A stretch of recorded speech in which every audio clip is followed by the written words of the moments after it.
So, hello everyone. Yeah, let's jump back into them. Okay. I'll probably be working on, I'm going to work on the cape and stuff. So let's get going. Okay, so what do we have? We had this red. We were using this red. We're kind of using like a dark purple. Hi everyone, glad to hear you are live. I'll probably fall asleep, but hey, you know what? That's exactly what I want out of the stream. All right, a nice, chill, relaxing stream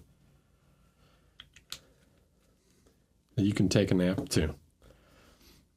All right, so we're going to use some of the darkness. This is like a dark purplish red.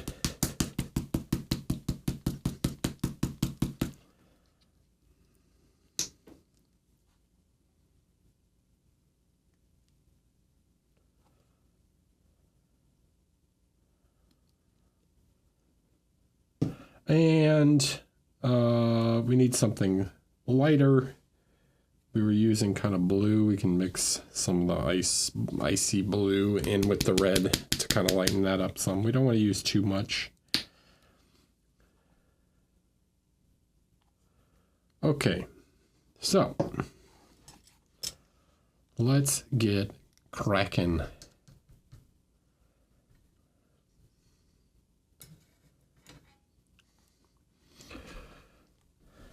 So when you're dealing with the cape here, okay, you can see when I mix this the darkness in, it creates this like nice deep red tone. The important thing is the volumes and the folds, all right? So you can see I've already kind of sketched, like in the first episode, I guess, I kind of sketched in the cape. We're going to refine that sketch a little more. We're going to start to blend some of these out. I'm not super concerned about being perfect with the blends because that's what the airbrush is going to be for. But I want to get it like roughly in a nice spot so that I'm not trying to use the airbrush to like do everything. Okay, but I want to get like the general shape in, and then we can do like final just like smoothing with the airbrush.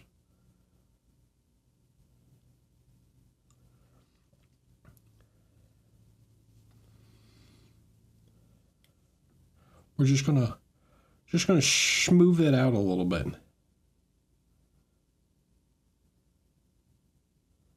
So as long as I can get it like, let's say 75% of the way there with the brush, it'll make the airbrushing stage a little easier.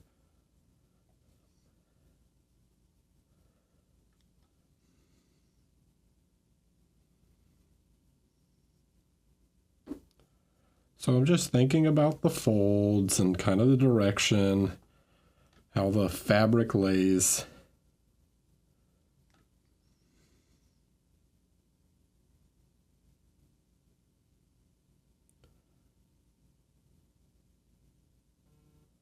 I'm going to push the lights up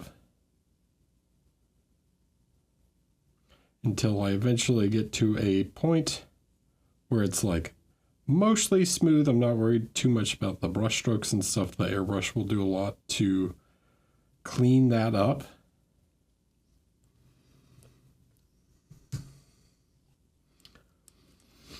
Hello.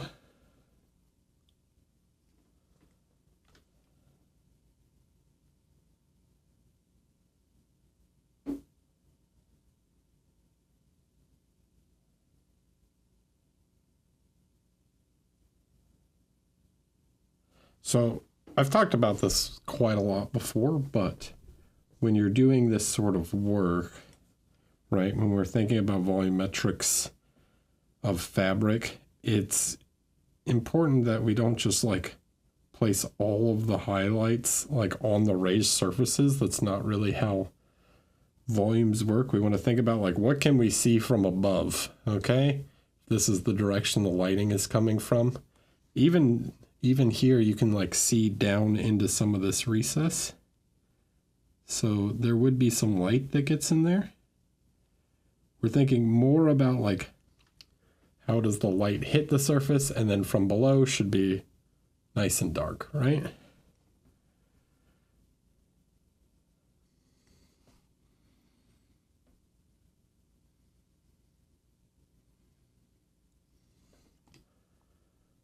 So don't just paint like, oh, just paint all the edges, you know, and the raised surfaces nice and bright. Think about the shape of the material and what the direction of the lighting is and how that's going to affect where you apply some of these lights, all right? So I'm going to mix a little of the ice blue into this. And then I'll create some highlights here. You can kind of see on camera like where they are. See like the shine?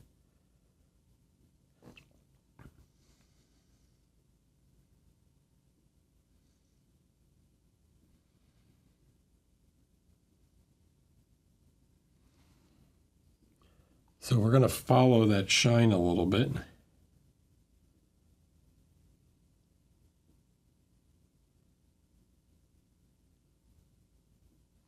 And start to get some of these shapes in.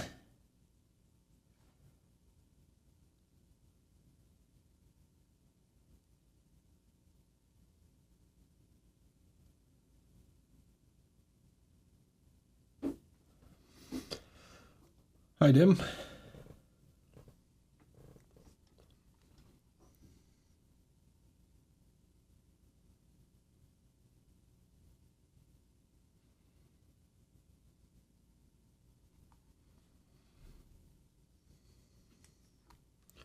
So let's,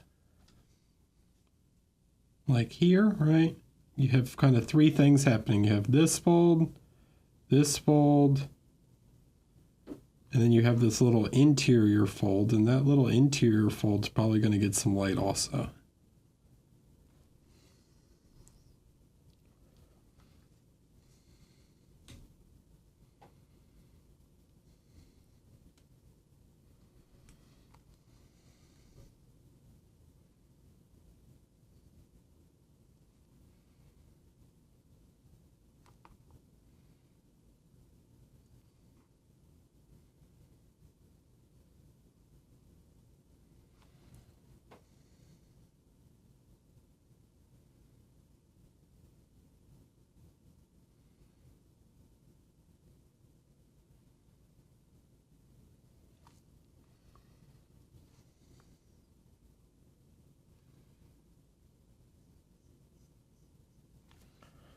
All right, where else, guys?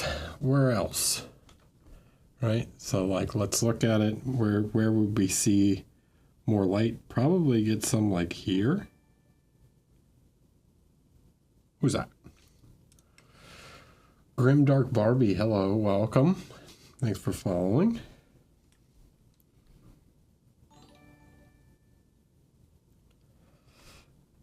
And Julim Dama? That's the best I got on that one.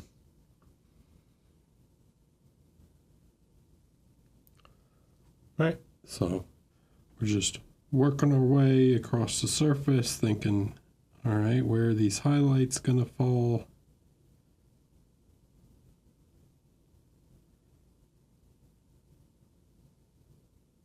Placing some light in those areas.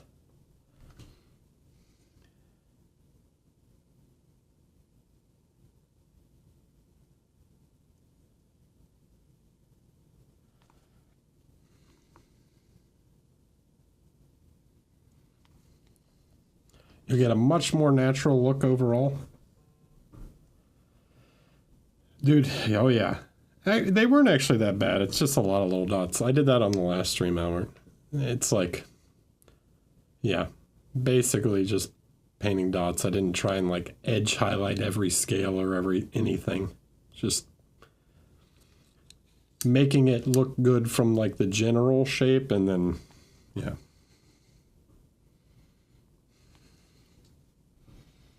How you doing, bud? Good? Staying up a little late tonight? I guess it's like 11 there, huh? Unless you're somewhere else.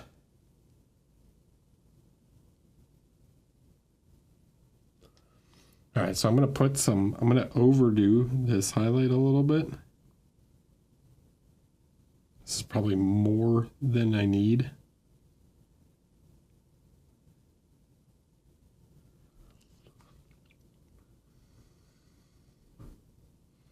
Nice.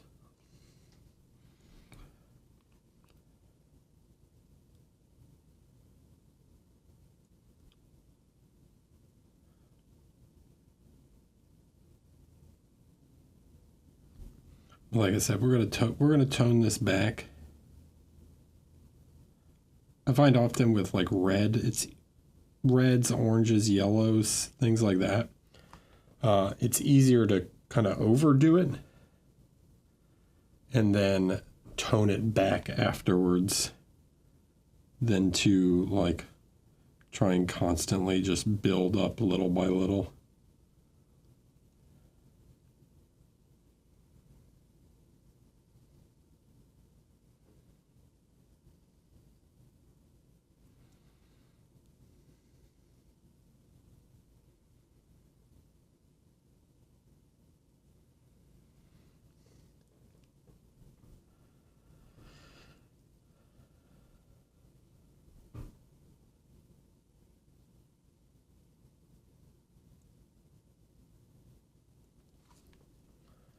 All right, so you start to see how some of those highlights positioned. We're not going for like a silk cape here, right? I don't want to like overly highlight this stuff, but I want to get like some highlights in here. Some of these can be pretty tough, these like ones that go in the gaps, to like get them nice and clean. So what I'll do is I'll put them in, and then if I need to, I can come back and like tone them back down or like clean up around them.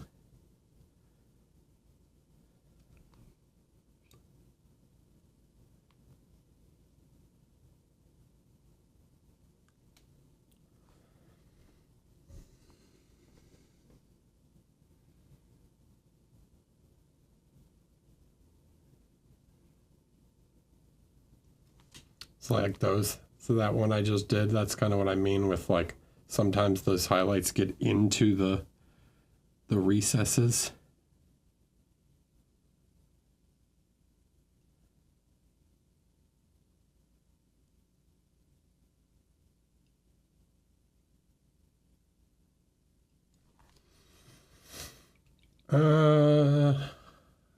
I'm going to keep it smooth.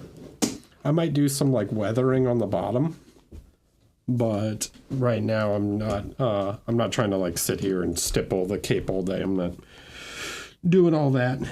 Just trying, because like I said, we're going to use the airbrush to smooth a bunch of this out. I'm going to like use glazes through the airbrush to introduce some more. So here I'm like trying to use some of the red, which is, this red is like naturally a bit transparent. So you can see as I filter it back over top, it like tones that highlight way down. That might have been a little too much. Right, something maybe closer to that is what I'm looking for. So that pink highlight shows up, but it's not super pink, right?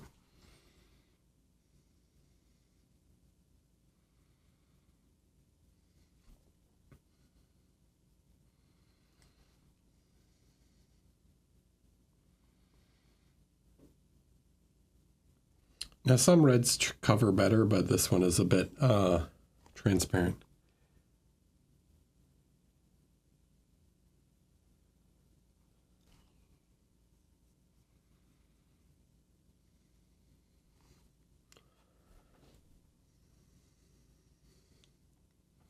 Hi, JC.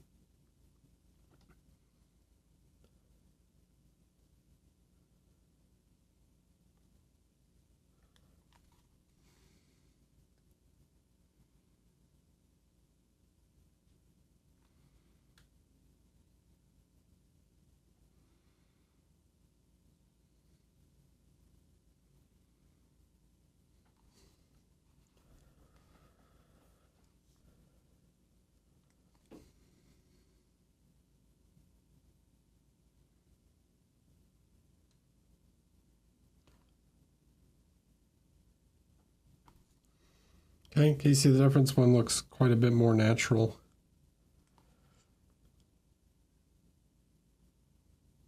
Red is very easy to like over highlight and turn pink, like pure pink. We don't want that.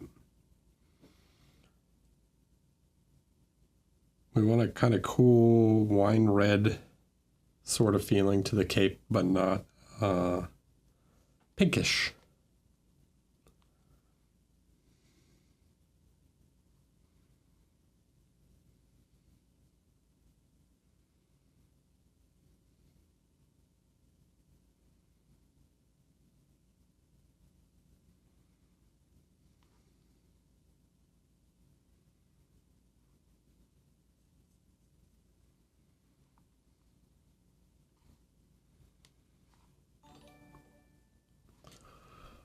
Who's that?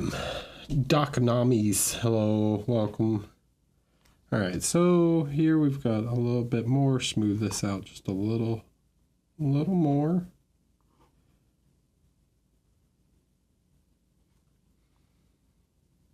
Because some of these transitions are still like pretty bad.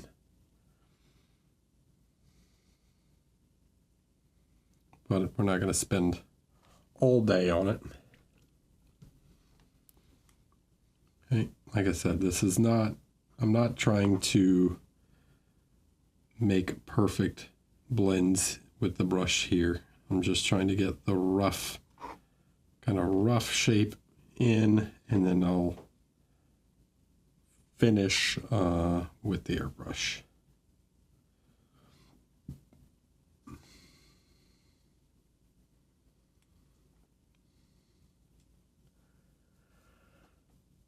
So yeah, orange is typical because the sun is more yellowish, so you tend to get these like orangish highlights in reds. But if the character is not in the sun, then a orange doesn't necessarily make sense as a highlight color.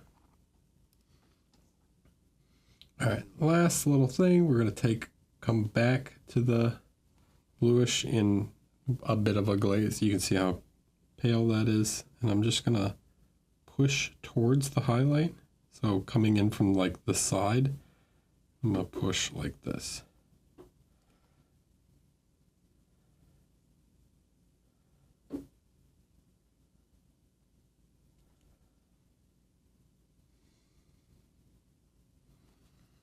So when I lift the brush, right, it leaves most of the paint like where I lift it.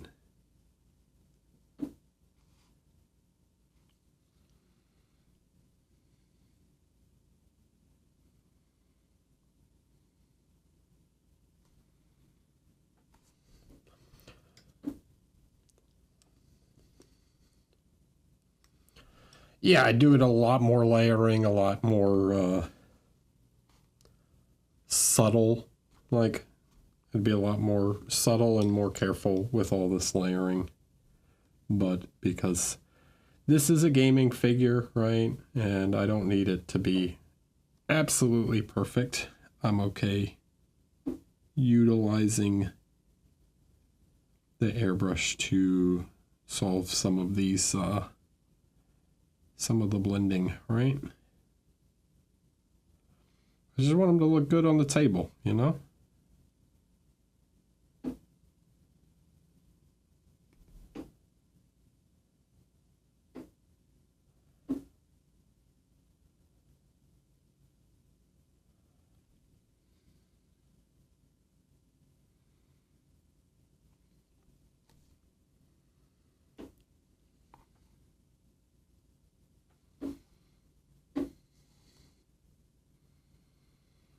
If he looks good on the table, that's what's important to me. Not trying to win any competitions with this figure.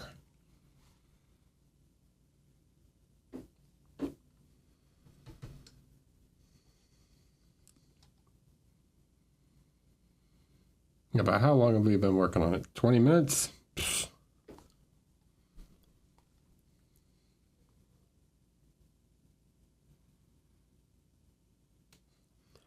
Easy. Okay, let's do it. Well, first what I'm going to do is I'm going to take a little of this guy, some blue tack, and I'm going to cover like a bit of this fur. I don't want to get any on there. I'm not too worried about like the back of the shoulders. They still have to get done. Like this stuff has to be painted.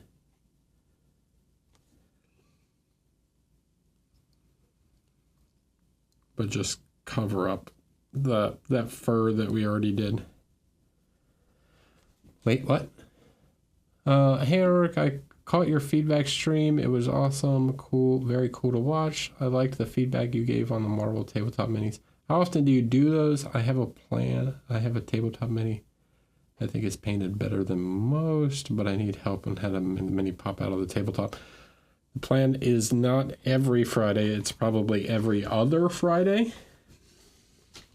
All right. Cover this bit. Well, no, let's leave it actually. We can use that. So first thing, let's get our board that I like to spray on because I don't like spraying on the mat. And then turn the air compressor on.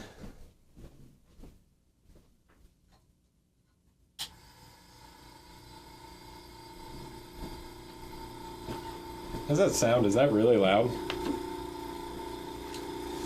It's not the cheapest, or it's not the quietest thing, huh?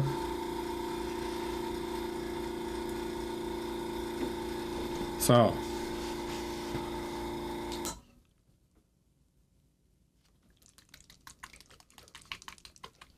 this is Velvet Red. Let's look at its color tonality on the palette. All right.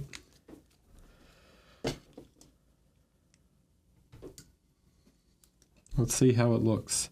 See how it's kind of pinkish? This is a nice color to airbrush with. All right, so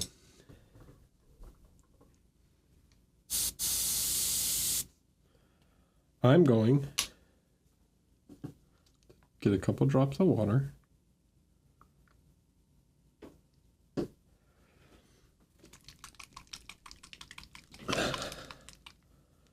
Have I ever been inspired? Yeah, of course.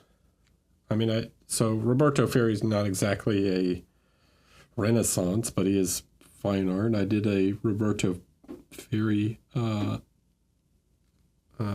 study. And yeah, like Caravaggio and Rembrandt and stuff is definitely inspirations. Just grab a old beat up brush to mix with.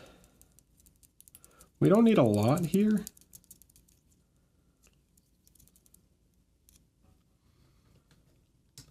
Okay. See? So the nice thing about the contrast paint is that it's transparent, right? So we can leverage that transparency to help us blend some of these areas. So I'm going to focus this part on the lights, this transition of the lights here. So this is I'm doing this in the midtones. When it's gonna, let me zoom out for this part. Okay. Zoom out a little bit. So this I'm focusing in the middle, the midtones. It's fine if it goes over the shadows because it can only really darken that area. Because the way transparent paint works, it can only really like darken. So this is why I'm spraying it in these like middle areas.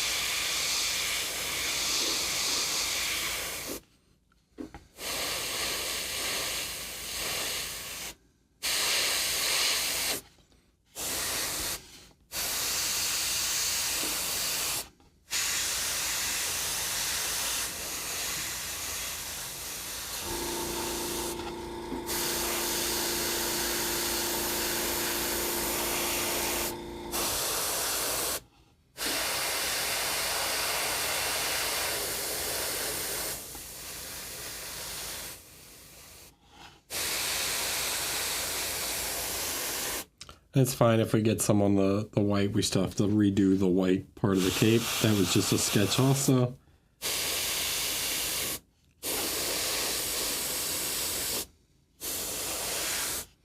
All right, so you should be able to see now, like, it's already smoother than it was, right? Like, let's look up here. Right, this little area right here. As I build this layer,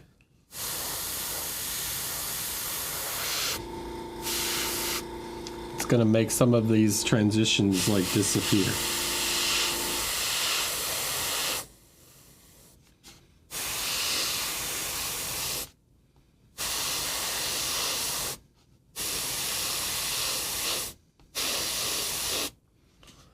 But I haven't lost the brush work, okay? Like the volumes and stuff are still where I want them. Right?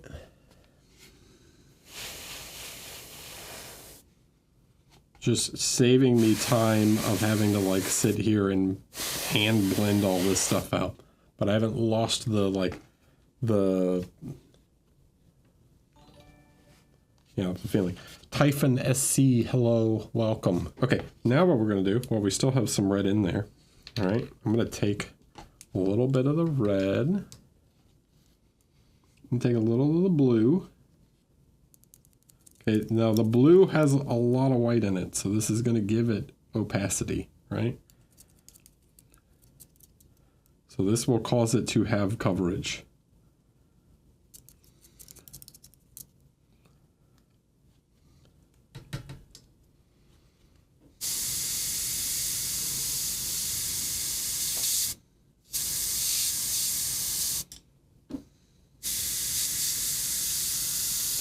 We need more.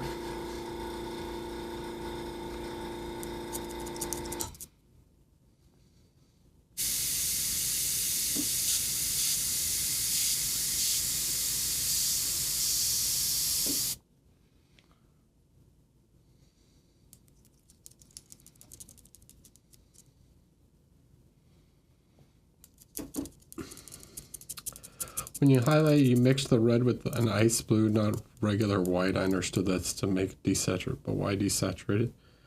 Yes, I have more cold lights on the figure. Yeah.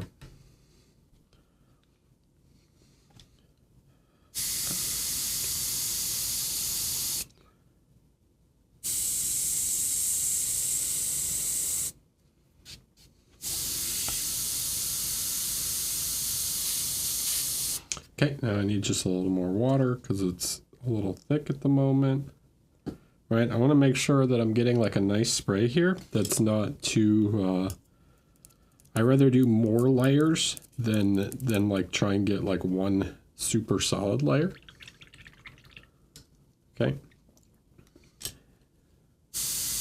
I'd rather it be more gradual. That's good. Okay, so this will actually cover now.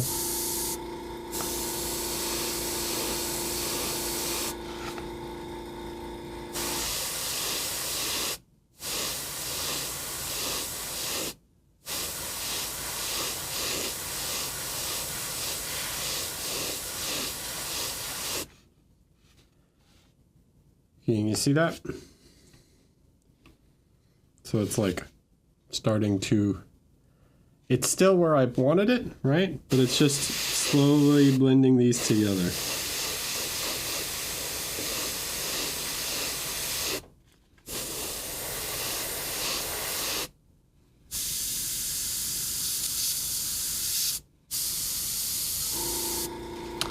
The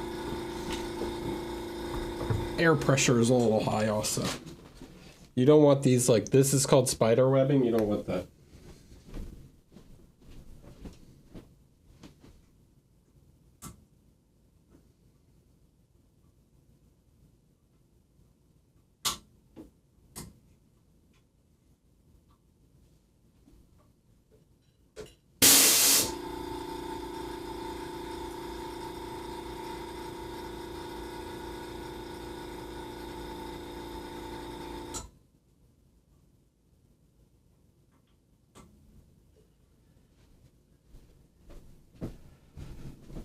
So I'm going to turn it down to about 20 psi.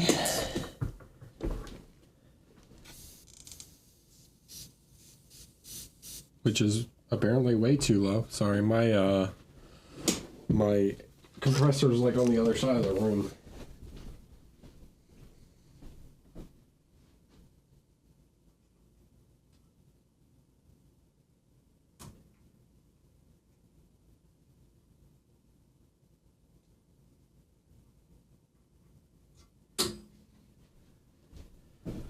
Well, the gauge was reading wrong. As soon as I hit the air, it like dropped to 5. So obviously 5 is, there we go.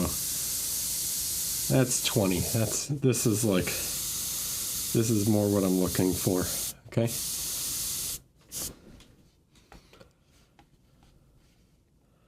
Huh? What PSI, more or less? Just curious. So if you're priming and stuff, you can spray a little higher. But for more subtle work like this, like 18 to 20 is typically pretty good.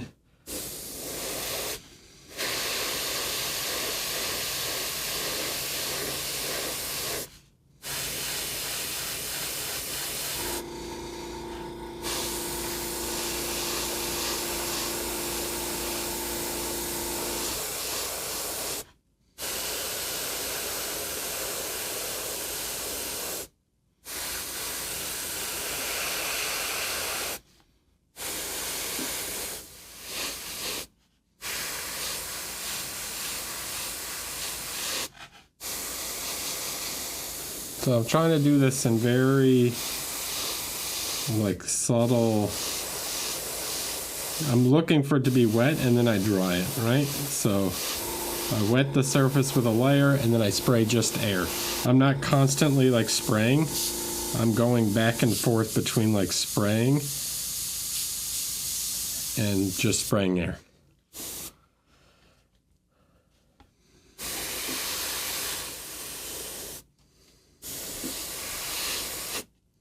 Okay, so you can see now that it's like pretty smooth, right? Looks pretty smooth. Schmoove.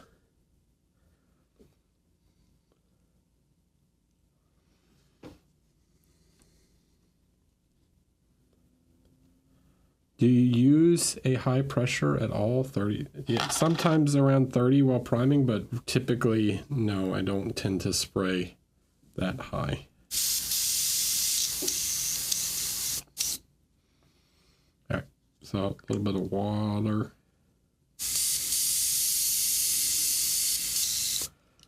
Then now what we're gonna do is we're gonna take some of the let me grab a bigger brush.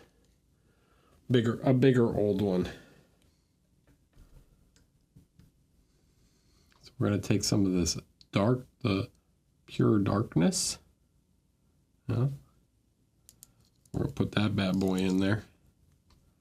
This is going to create like some nice purplish shadows. Then we're going to take it's like almost black, but not quite.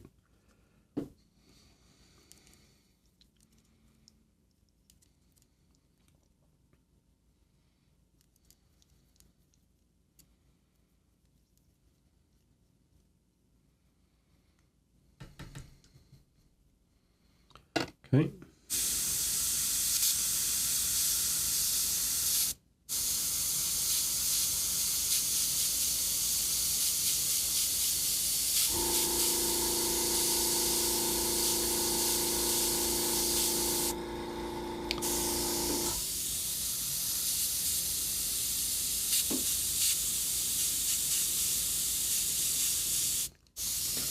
All right, so now we can come back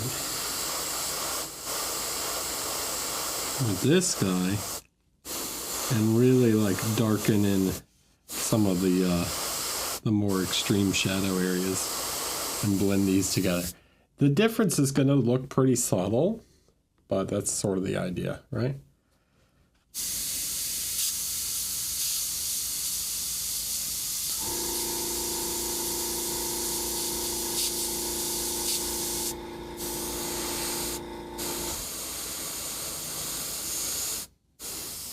So just spray from like below.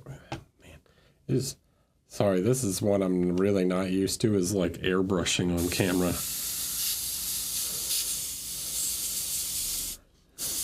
Unbaby, hello.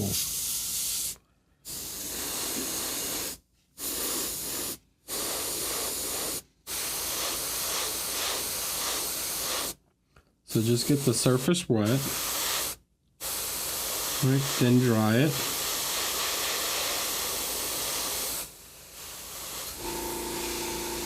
And slowly build up.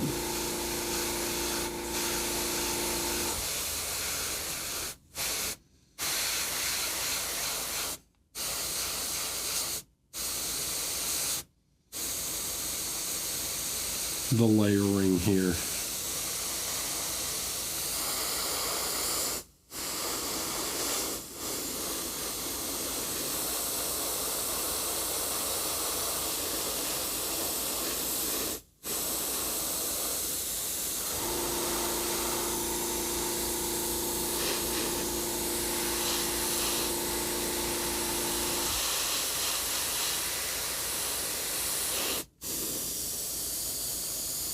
Right.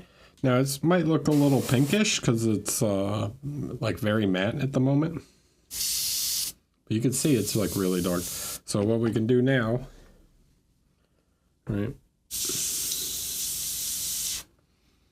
We're gonna clean this out. Ion baby. Clean this bad boy out. And then just to refilter some of that red back on top, we're going to come back to the Express color that's got like more pure red. Isorin. 1, 2. Express color, contrast, speed paint, whatever you want to call it. It's all the same stuff. Ink also works. Now don't do it straight out of the bottle. Like you can if you want to really affect the color, but I recommend thinning it a little with water so you can control how much a little easier.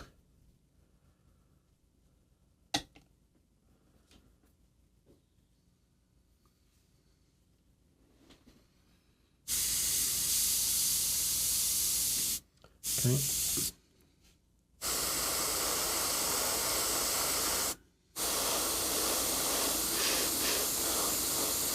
So you can see, right, even though this is a red paint, right, it just makes this area, it just darkens it.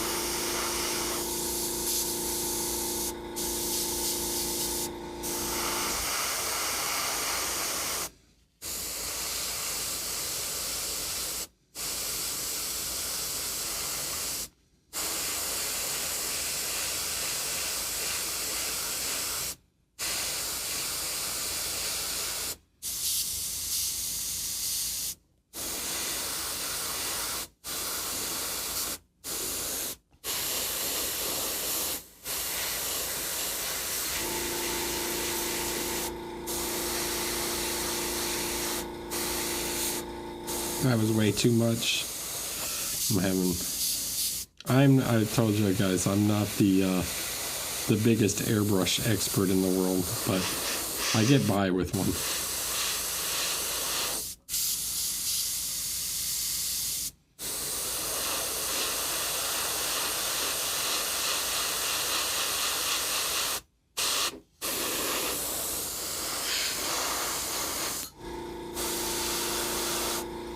All right, so boom, right? Let's get a little more in here.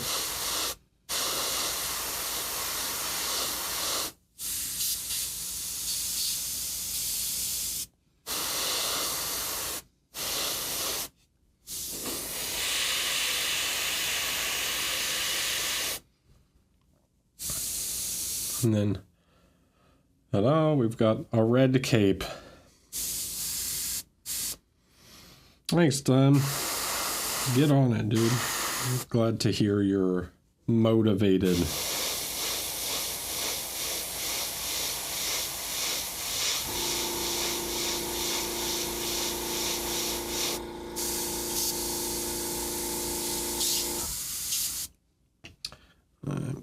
or the needle, I think, is what's going on. I've got some, a lot of times when you're doing these like thin little layers, the tip can dry pretty easily.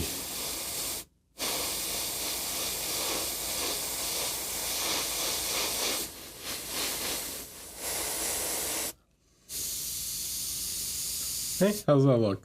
Yeah? Easy? How long did that take? 45 minutes? Not even, because I spent some time talking? 40 minutes?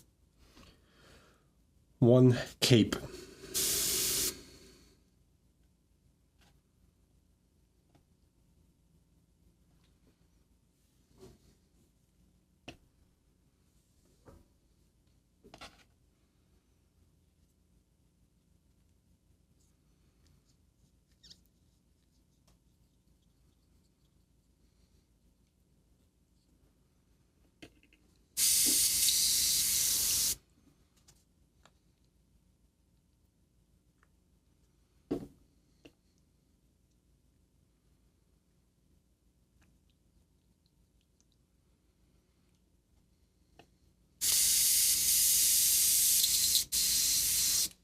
All right, Airbrush, we'll come back to you later.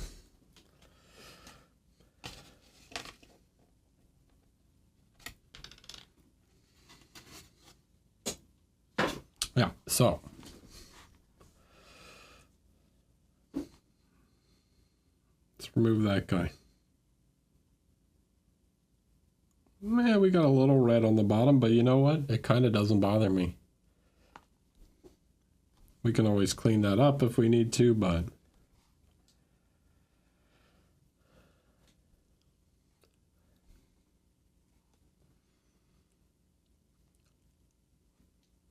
his silky red cape.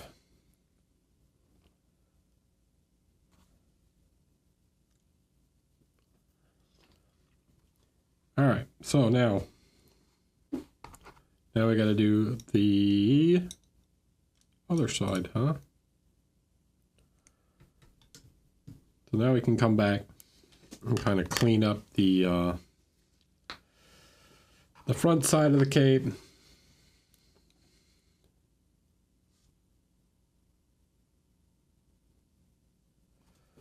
It's really easy when you're mixing with this stuff that you accidentally get some like when you mix with these lighter colors, it's really easy to like contaminate them. So like you guys probably can't see that right here, but when I went to pull some of the blue, the light blue out, it's got like this subtle pinkish tone to it where I was mixing with red. So to avoid that, I'll just make a new little pile.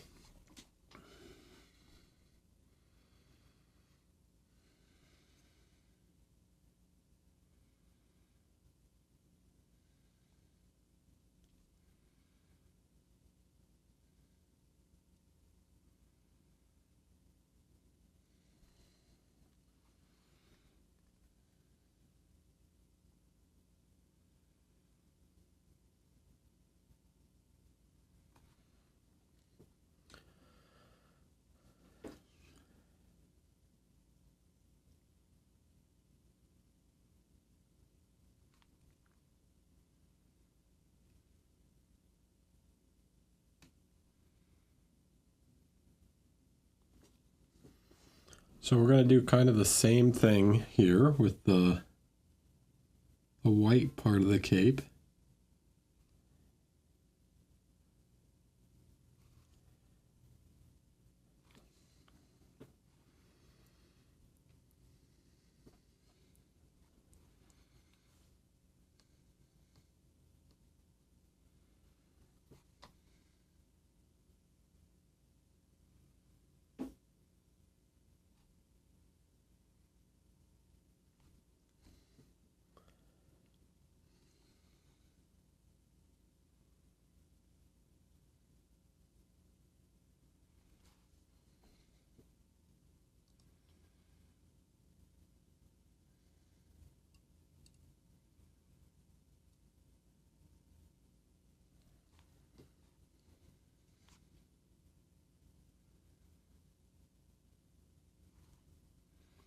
Okay, just making sure that get like a nice base coat of that light, super light blue.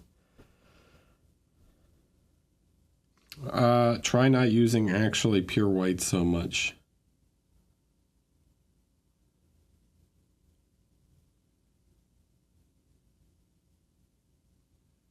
Like, does this read as white currently? It's actually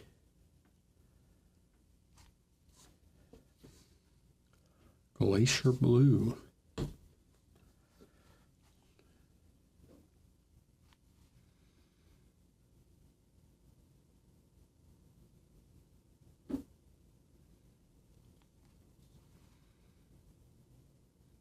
Yeah, if you're having problems with chalkiness, try and avoid trying to paint with so much pure, like actually pure white.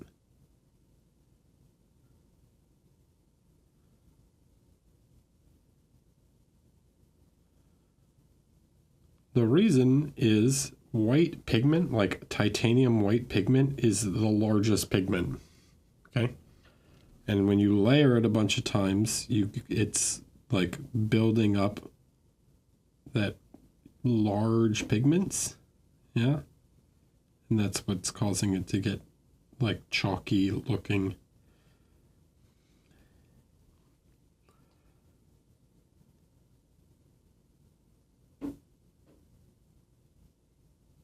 Like the grain size is very big. You can also use white ink. Yeah. I like airbrushing with white ink. Can often help if you need to get like a nice smooth layer.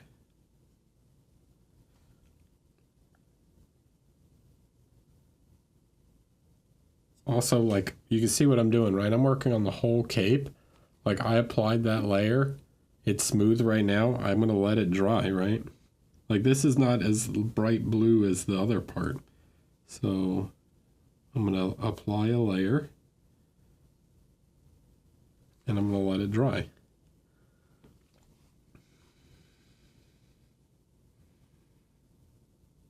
If you try and build it up too fast, that can also cause a lot of that chalkiness.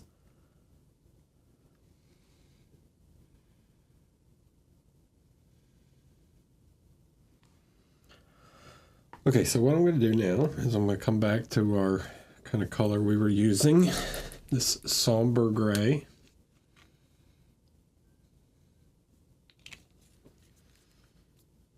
I'm going to mix some of this sky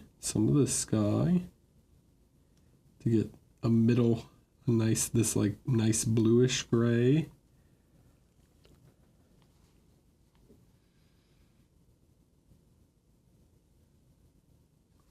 Maybe a little darker than that, something like this.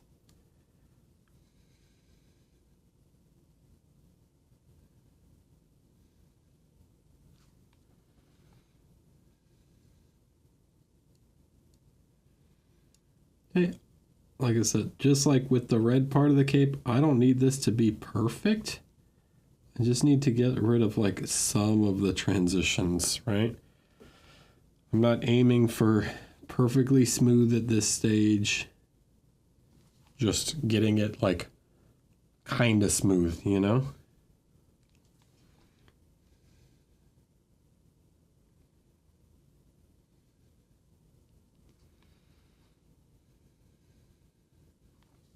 Maybe like 4 or 5 bands of color. It's okay if you still see the transition layers.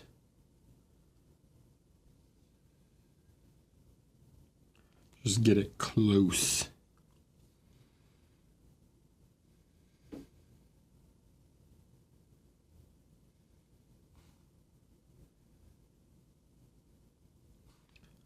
Yeah, I'm going to go a little heavier because I can still see that pink through there. So I'm going to cover this and then I'm going to repaint it with white, or my white. Because otherwise I'm constantly going to be fighting that like pink underneath.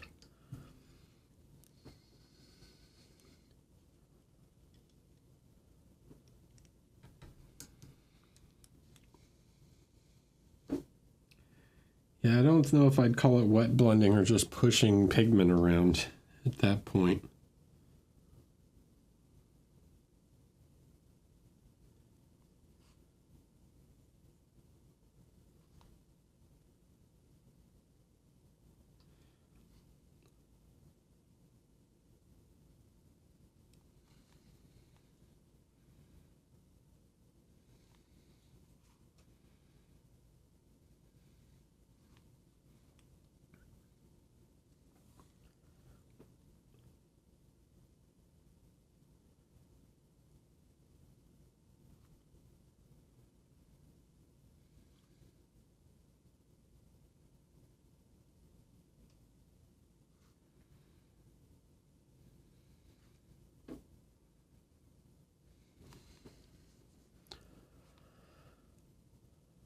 Okay, so it's starting to read like a white now, close to it.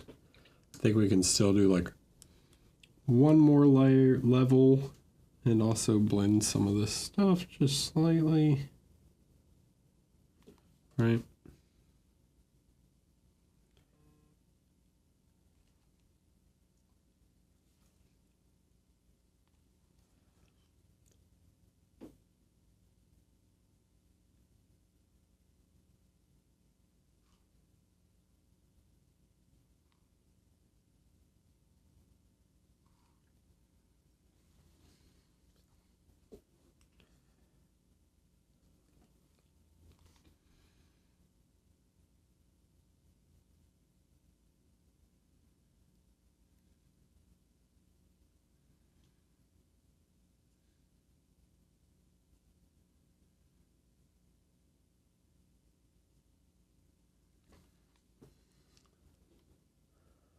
Okay, something like that so far.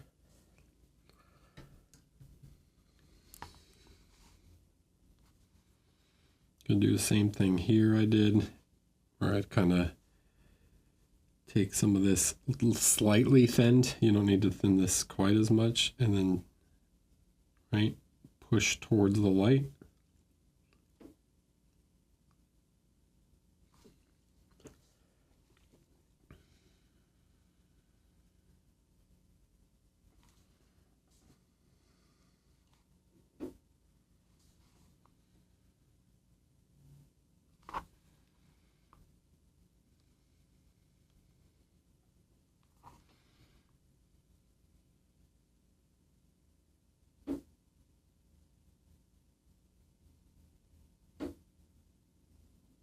Clean that edge up.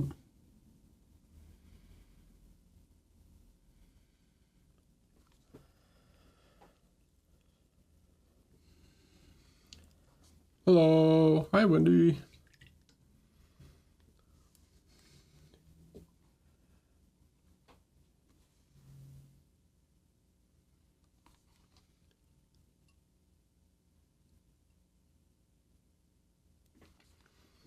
All right.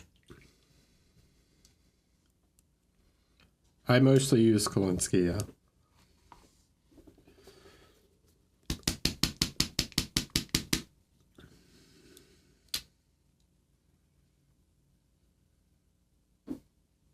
Okay, and with just a bit of white, I'm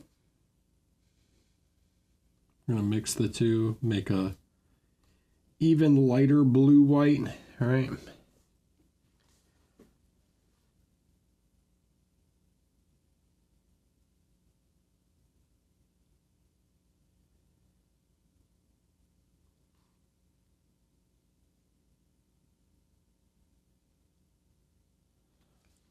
Just want to create a couple highlights.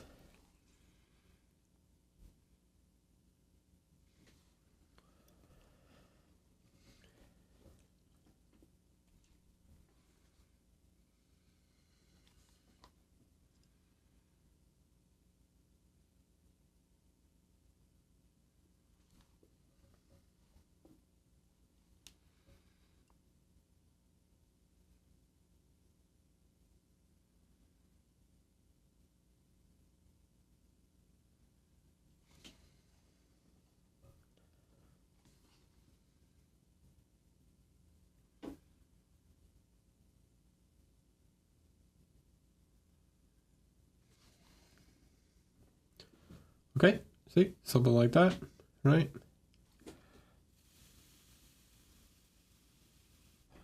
Let that bad boy dry, and we come back to something in between.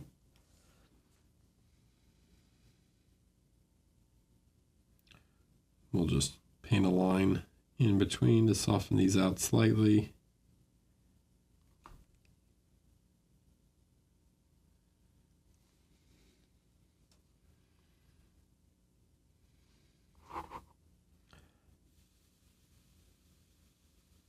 That one's still wet. You can see that it's like slightly still wet, right? I don't really want to touch that because it's still wet. So the edge, however, is dry. So I can come in here, Oftentimes this paint is going to look brighter when it's wet than when it's dry.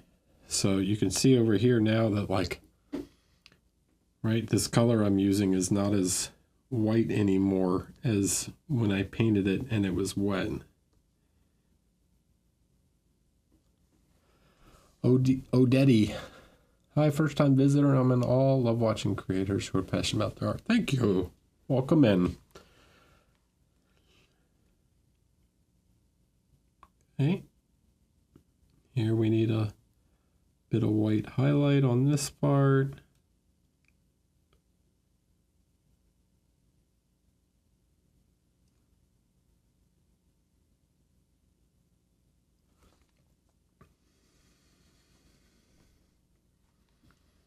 Yeah, it looks a bit more, right? It's not perfect yet, but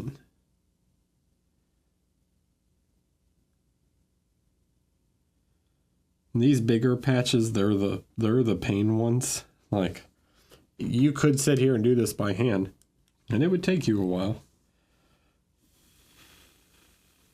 But that's why we have this thing, okay?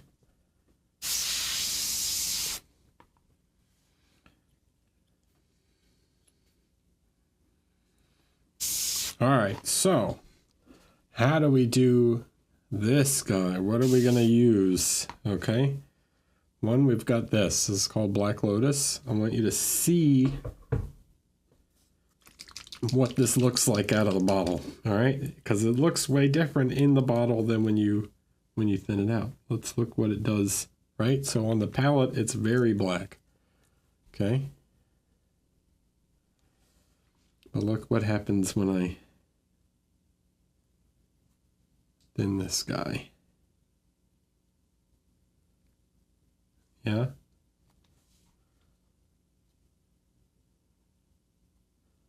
Can you see some undertone to that?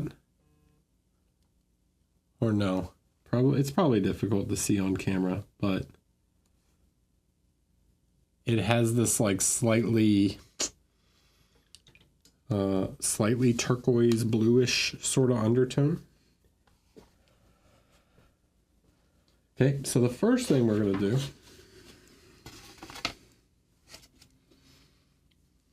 is we're going to use this. Okay, so 1, 2, 3, like 4 drops. Or we could just go straight to the sky. We also could use the somber gray. Either would work. Let's go with the somber gray. Let's see how using a opaque paint, because this is opaque, so right? So irradiated rat with the raid. Hello, welcome in. Hi, welcome to the buzzing stream where we're listening to the sound of the air compressor. How are you? What were you doing? How was your stream?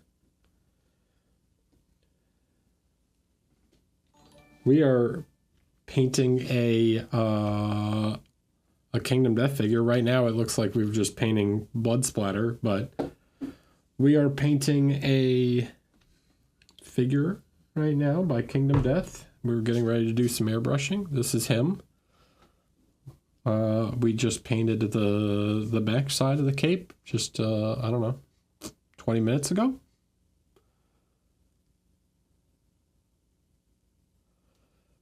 If you guys aren't familiar, my name is Eric. I am a professional miniature painter. I've worked for pretty much every miniatures brand you can name at this point. And yeah, we're painting some Kingdom Death.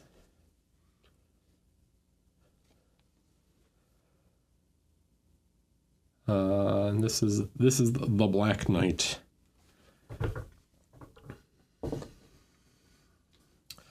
So you're a miniature painter, so I don't have to sit here and explain what the heck I'm doing exactly to you guys. You understand what an airbrush is, right?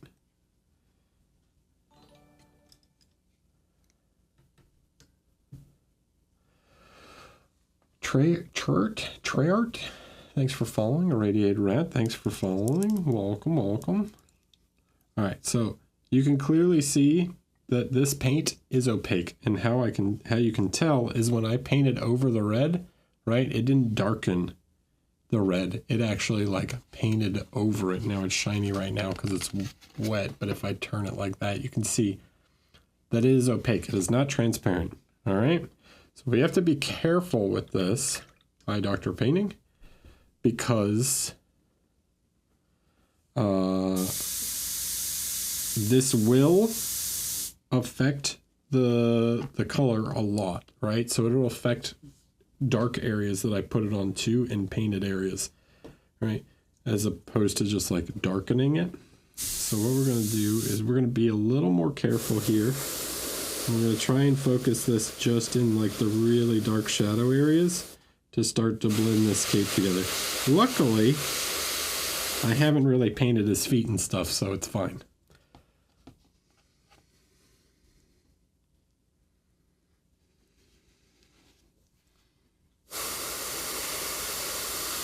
But you can see under here when I apply this, right, it's like actually painting the black areas. But that's okay because I have to repaint that stuff black anyways.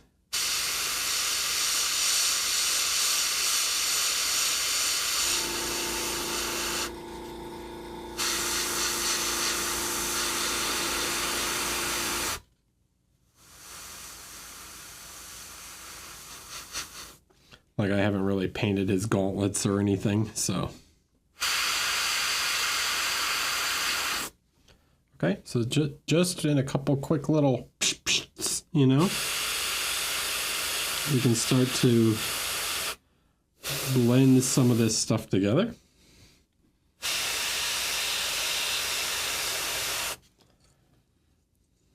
All right, so that kind of blended the darker blue shadow areas.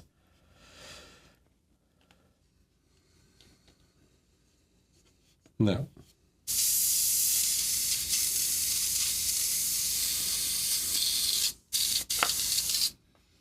Grab Q-tip.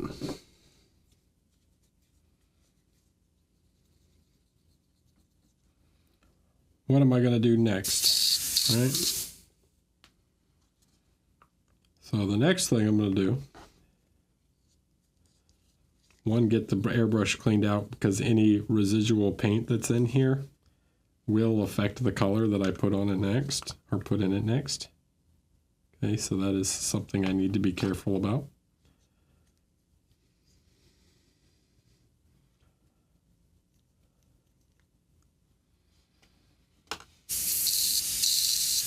Okay. Make sure it's spraying clear, like you want it spraying basically clear before you put the next layer through it. Right? Some of this paint is pretty heavy and thick, so you might have to clean it out a few times.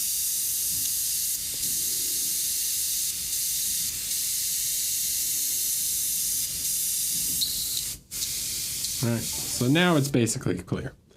Okay. Clumpy goat hooves. Thanks for following. Another trick you can do is you can actually like put it in water and like spray. So, right. So like, this is my water cup. You can't, I'm going to move him just in case it squirts. So you can't actually like dunk it in water and like spray water through it like this.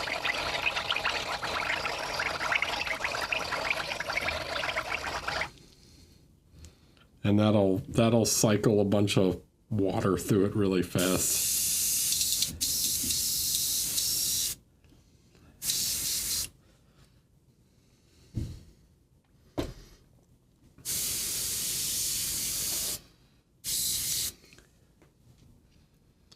Okay, let's grab some white.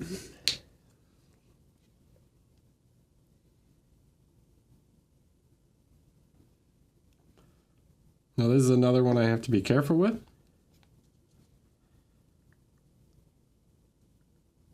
Because too much, this will also cover a lot.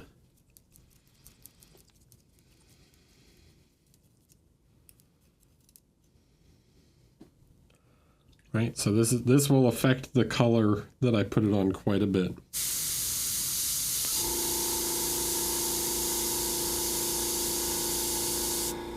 Right, so you can see the white there. All right, so let's put him back on the stand.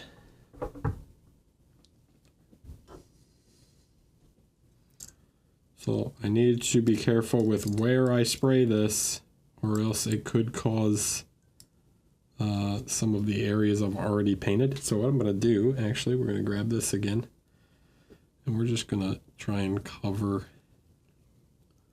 some of this stuff I already painted. That should be fine. Right? Just get that, like, try and block that so I don't accidentally spray on it.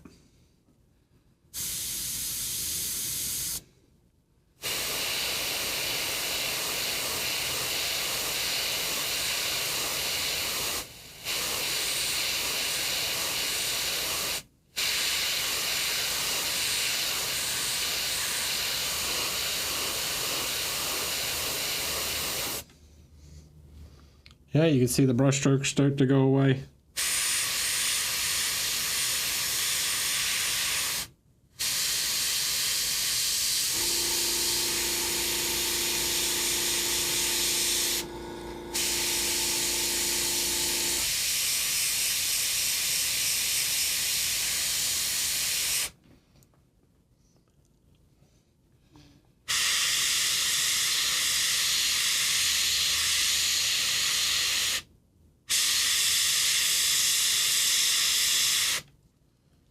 Okay, something like that. Get it nice and white.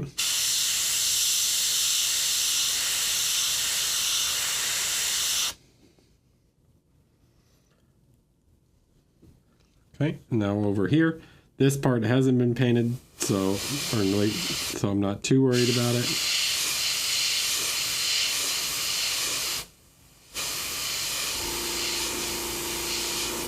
So you can see what it did to the brown there.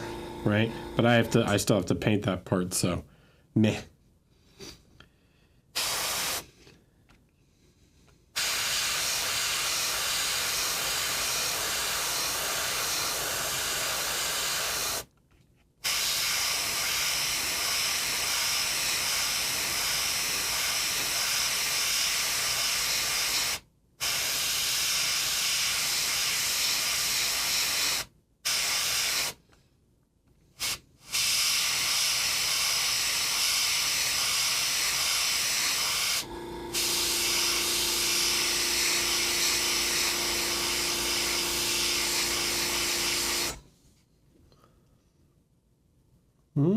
Smooth, schmooth.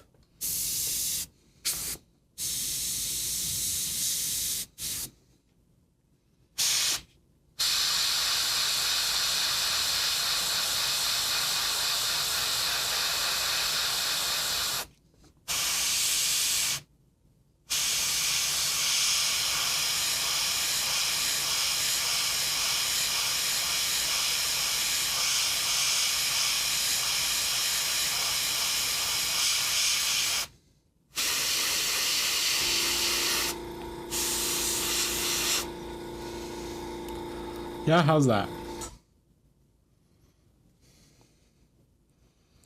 Okay. Boom, bam, bim, bam, pim, pam, pum. All right. So within, I don't know.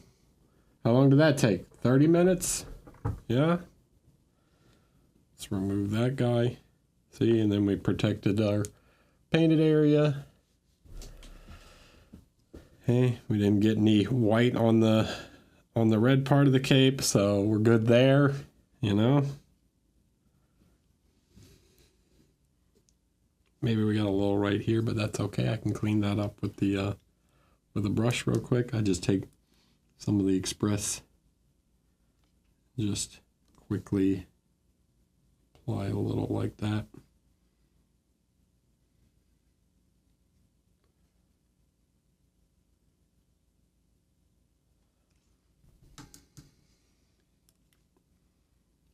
Kind of feather this out with water. It's right now, last step. Okay, so make sure we get the white out.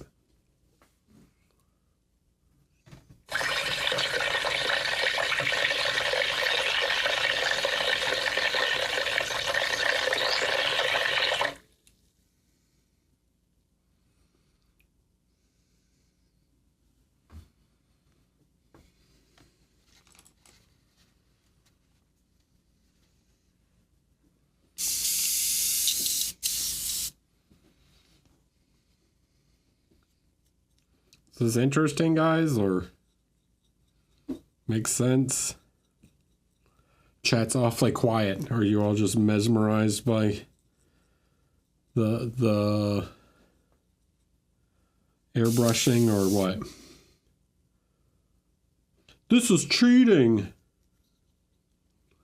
Can't do that. You have to sit there and blend it by hand all day.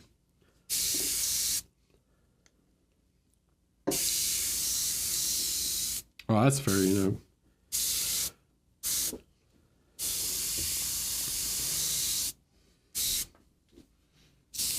know. All right, so now a little bit of the Black Lotus. All right, this is like dark blue. Some of the lower areas where it's like super deep in here, I have to be careful with this. Probably like, let's do like 2 drops, maybe 3, just because. Okay, we'll do like 3 drops of this.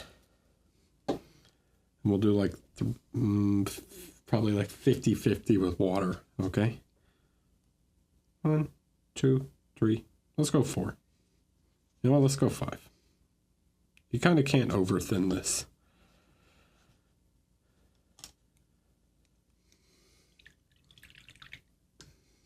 I mean, you can thin it down to eventually where it just does nothing, but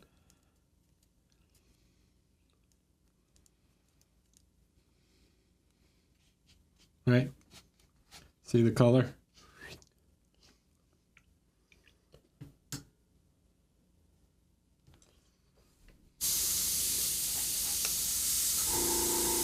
That's what I'm kind of looking for, right? But don't spray too much or else it'll like spider web, right? I don't want a spider web. So I'm just like feathering the trigger. Okay, now we're going to pull them off the little stand again so I can only spray in the shadows. So now we're going to spray this guy in like the really deep shadow areas just to give some more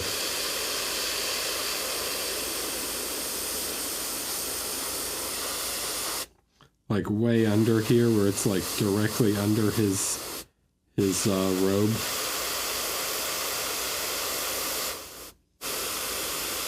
We want to build this up a little bit at a time.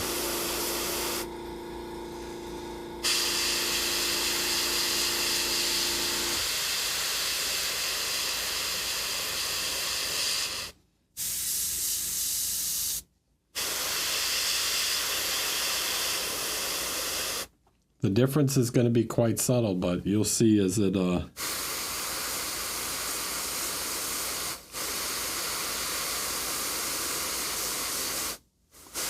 as we build up some of this layer of this like dark, more black.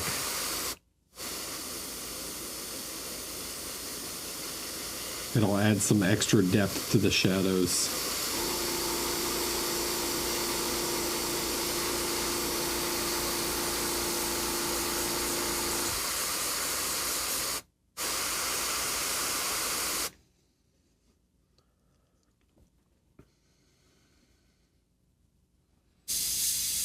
So patriotic.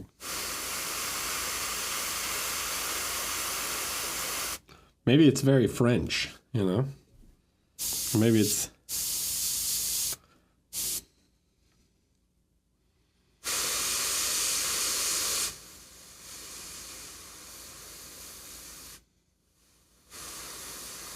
All right, so just like up, I'm trying to like spray up into the, like by his sword arm.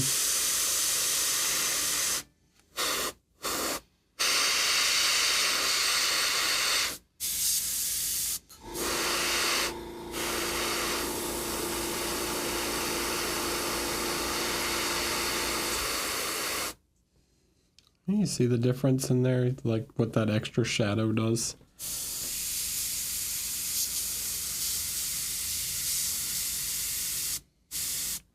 This is called Black Lotus.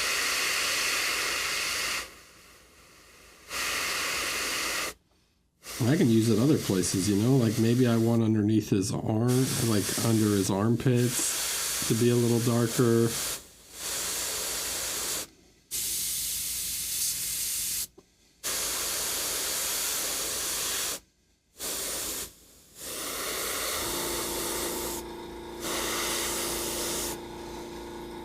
Yeah, you kind of, look what happens when I use it on like here, right? I can use it on like these parts just to lower the shadows a little bit more. Let's even put some on the back of the cape, huh? Right, like...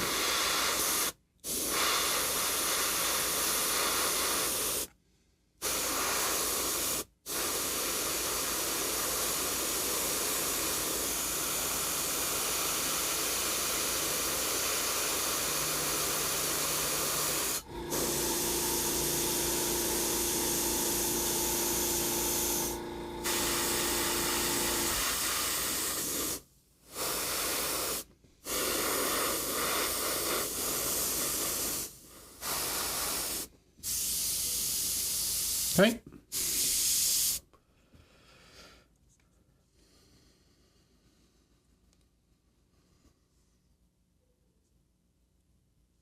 Okay, and then I think I want just a little more in here. Just because this is like super deep underneath him. You'll probably never even really see it once he's like on his base, but...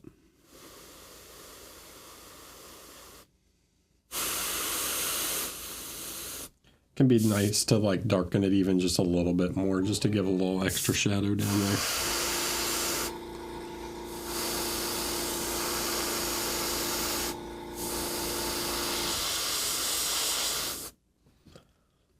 All right, what do you guys think?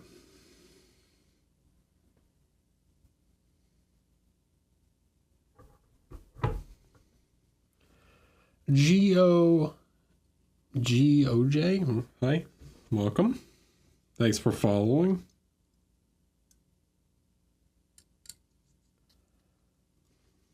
Yep, so now, let's get rid of the noisy background so we can see him on here again. All right, so what, we've been painting for an hour and 20 minutes and basically like blended the cape in that time, like did the whole, basically the whole cape in an hour.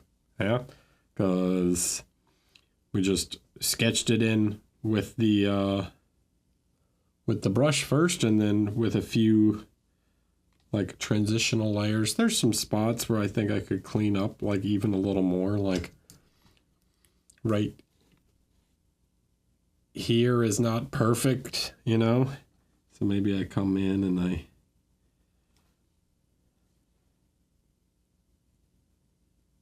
just try and soften that just a touch with the brush.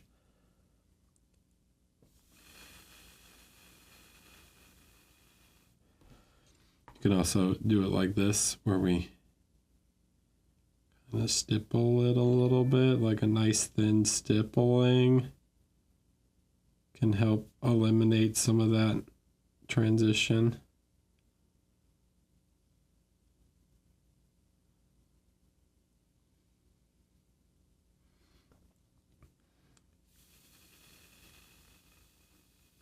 if you don't want to see the line so much, you know. Hi, Dave. Okay, so boom. 1 hour, 20 minutes, knock out the whole cape. Super simple. Airbrush can save you a lot of time. Yeah.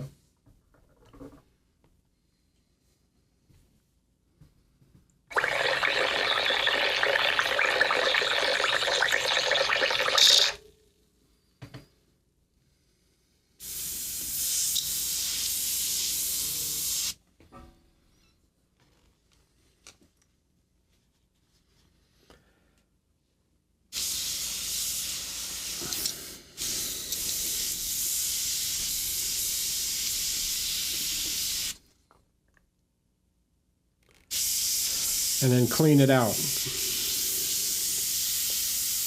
Don't leave your airbrush a mess. Okay, cool. So that's kind of how you use the airbrush on the cape, right? To blend like bigger areas like that. I'm gonna take a quick break, and then we'll work on maybe the sword or the leather or something. All right, be right back. I'm back. Does anyone know whether this week will be another feedback stream or not? No, this week is going to be every other week. So we did one last week. We will do one next week. Okay, so what's next? What do we have left on him to do?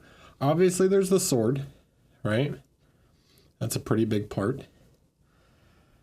And we have to do the leather straps, all the little straps. The question is, which one do you guys want to torture me? Do you want to torture me and make me do leather straps and show you how to do that? Or do you want to see how to do, I would do the sword? Up to you. I'm going to leave it up to chat. Yay, thanks chat for not being jerked. Fisher King Canada and Amethyst. Hold on. Amethystine of War? Okay. Amethyst Art of War? I don't know. Huh. Hi. And Zenithan. Waterbug. Missed some of you guys. Thanks.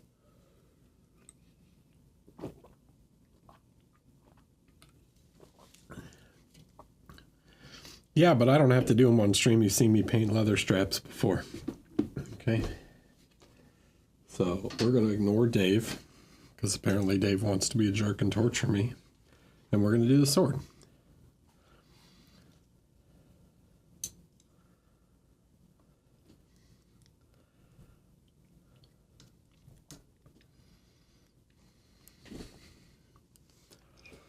That would be a sadist, technically.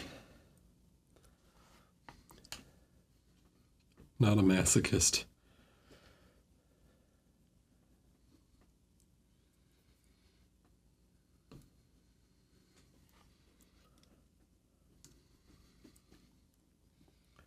All right, so what do we need? We need all our non-metallic-y colors again.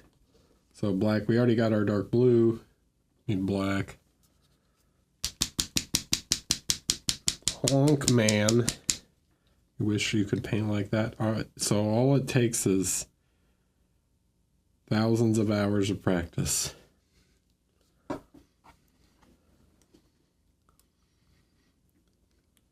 That's it. That's all there is to it.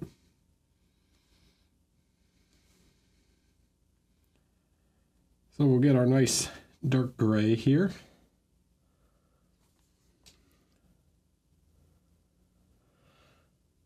I have them. Yes, I've used them. They are good. I like them. I like their black in particular. It's quite nice. So we're gonna separate first the top bevel of the sword from the bottom. Okay. So that's the first thing we want to do. All right.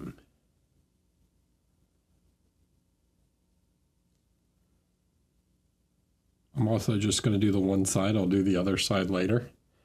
So separating the top bevel from the bottom.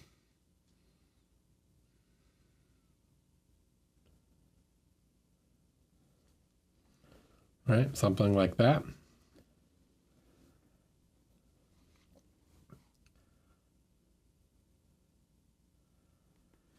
Yeah, I mean, they're also way different than chimeras in terms of like thickness and stuff. So they are definitely easier, like entry paints, but you can do, there are certain things you can do with chimera that like you cannot do with ionics. So, all right, so now we have this, right? So we've got like the top and bottom bevel separated, okay?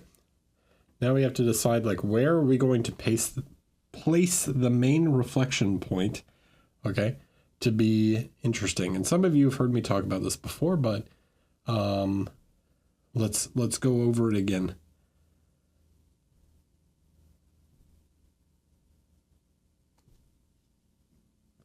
Velvet red is express color, and yes, I used it on the cloak. So where do we place the main reflection point on the sword? A third of the way from the tip. So you're saying here. You think right here would be the best spot?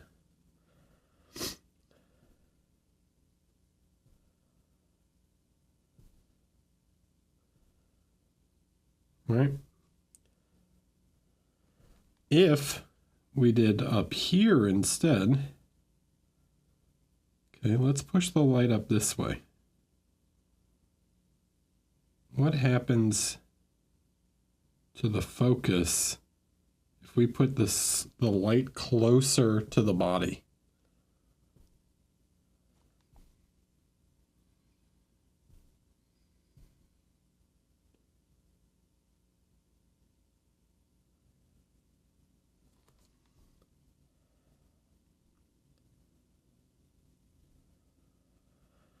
So one way makes you go like, oh, I'm going to look.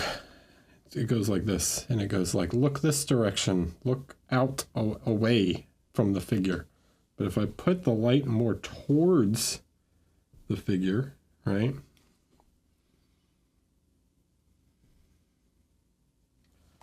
If I put it more up towards him, okay, what's the light make you do? Yeah, it pulls you in, right? So it's making you like the light's getting brighter towards him. So it's going to pull your interest.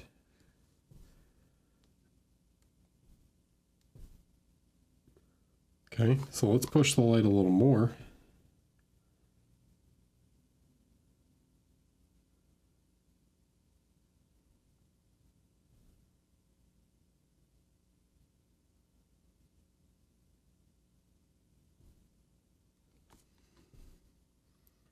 Right, you can see that it's like starting to draw you in, right? And then we can add some of these secondary reflections.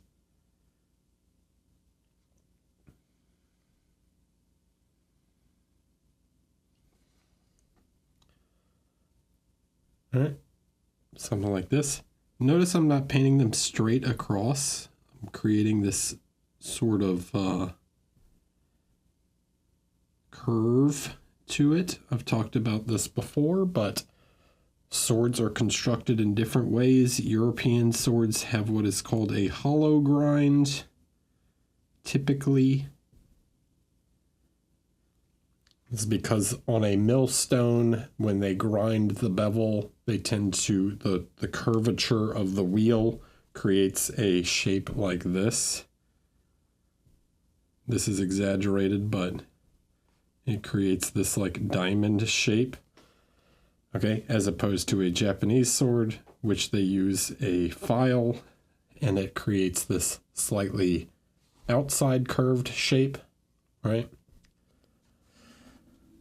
So by using the, depending on how I paint these little curves, I can create some of that curvature to the bevel, right? Ricotta M, hello, welcome, thanks for following. Okay, and then we're going to push the light more.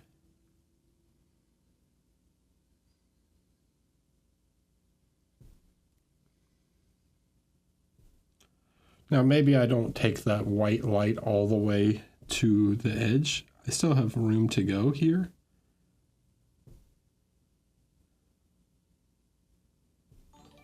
But I can push it quite close.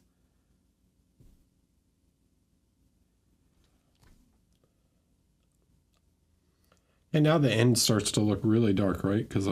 So now I can place a little bit more secondary reflections in here.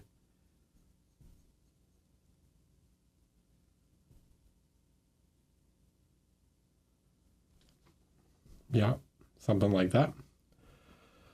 Skis. Thanks for the Prime. Appreciate it. Speaking of, if you have a Prime, and people have asked about Feedback Friday, not this Friday, but next Friday, I will do the feedback session again.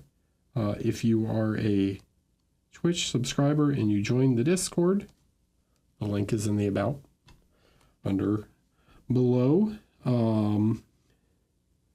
If you join the Discord, and you link your Discord to your Twitch account, there is a private channel for subscribers. And Friday I do a stream. Every other Friday I do a stream where you can submit photos and I give you live feedback on your project. How was that? How's that plug?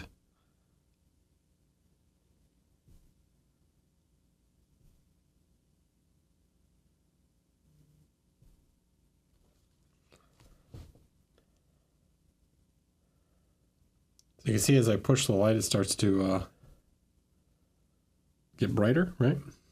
Now, I'm starting to lose some of the separation between the light and shadow side. So I think I want to actually increase the light on the tip a bit more. So I'm going to come in and create another secondary here.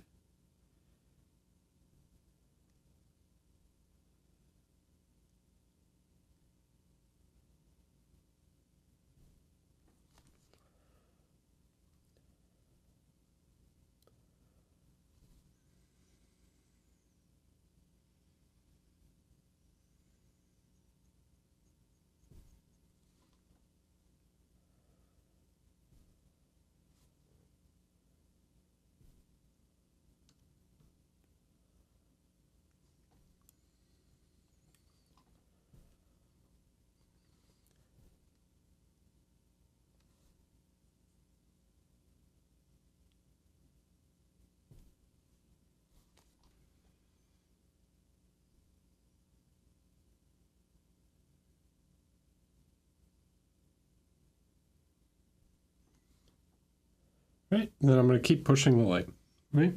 So I still have more room to go. This is not to pure white yet.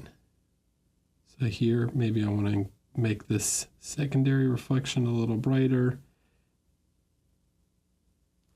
The important thing is that like you have one large reflection and then you have these like ripples of smaller reflections in between, okay? You don't want it to be a pattern, right? What I would call like zebra stripe non-metallic metal, where people like bep, and they like place a bunch of reflections and they're all evenly placed. You want like an overall gradient,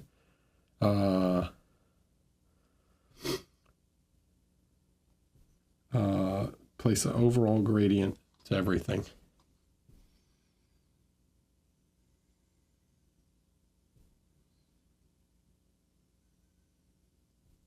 Then you push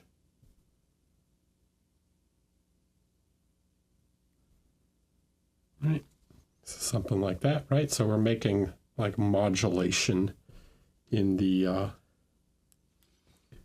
blade. I'm going to add just like a little more blue.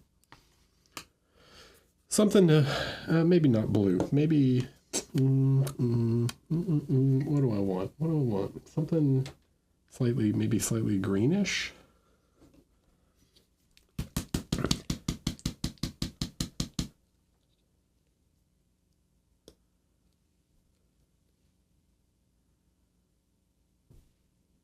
Just a little bit.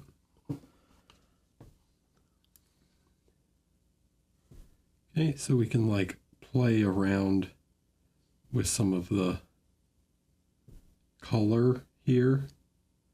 So it's not just like the same as the rest of the steel.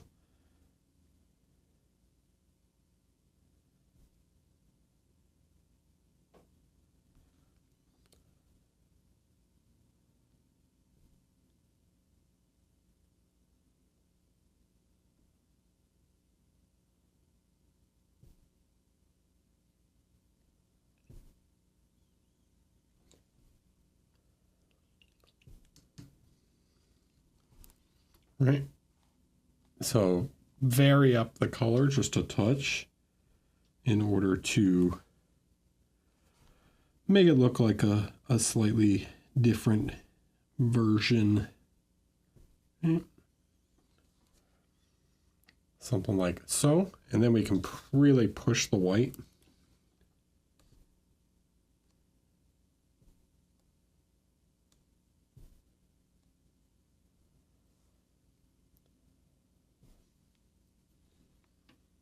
Yeah, these little shapes make it more interesting, I think.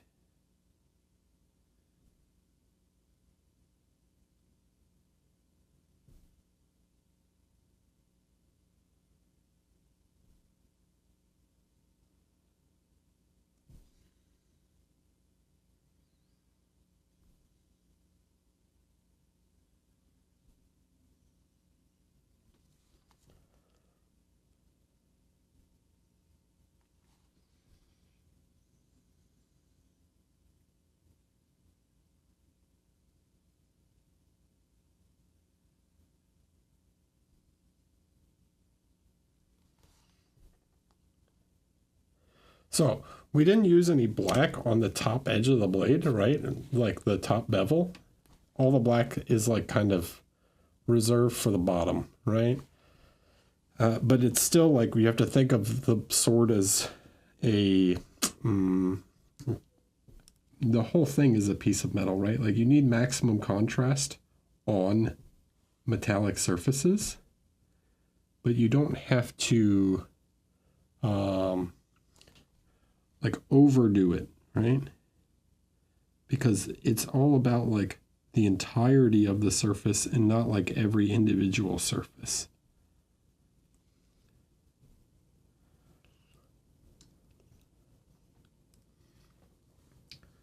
Then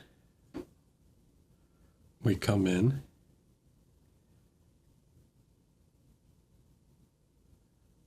and we have to create an edge highlight on the bevel of the blade, or on the edge of the blade. Hi, Nate.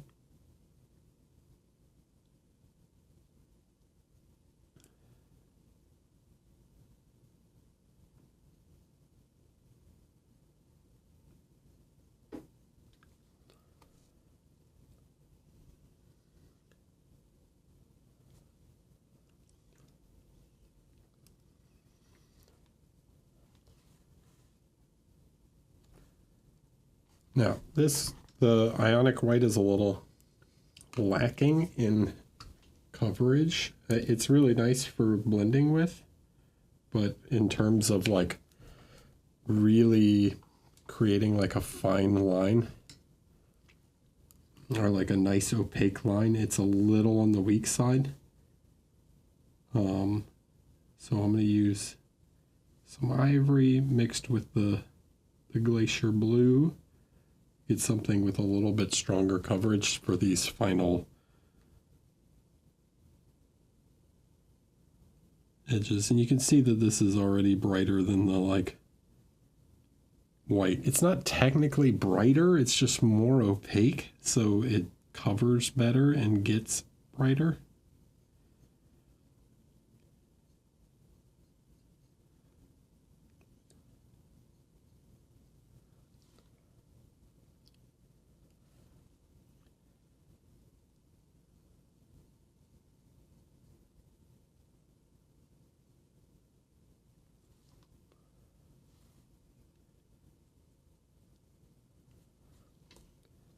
Okay, and then we'll push this reflection here.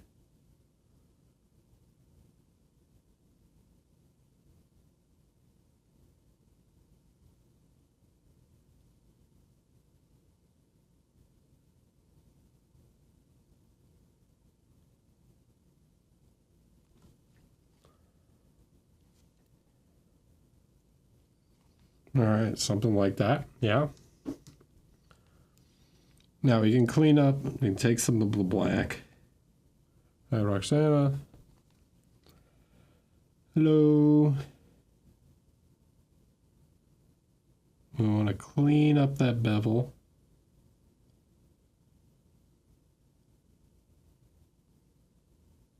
Make it nice and straight.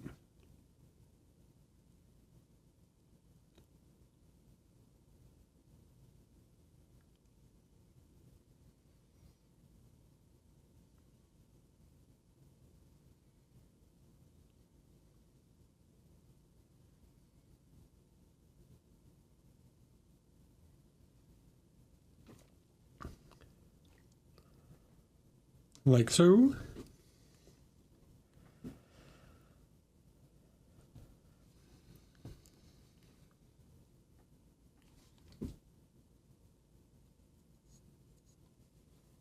There's a part bothering me. Hold on.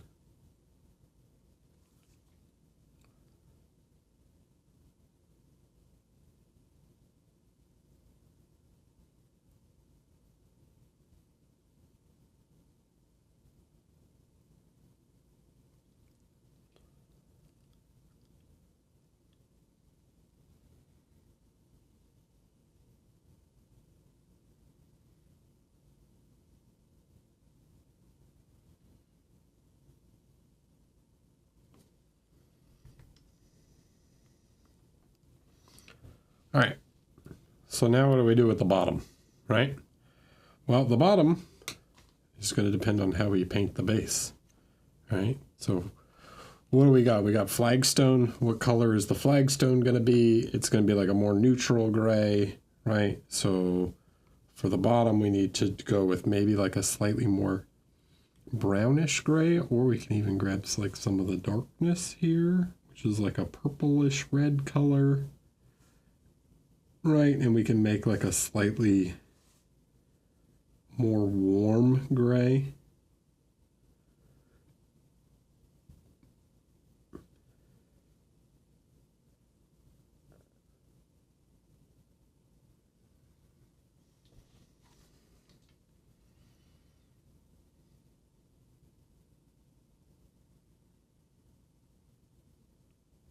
So here I'm going to try and leave that black line. Just real thin.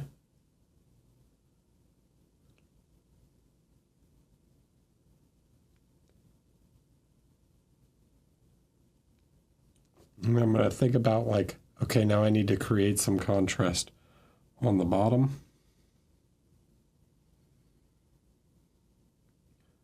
Clearly I'm not going to go up in light as much as the top part of the blade, because this is only reflecting the ground, not whatever the light source is.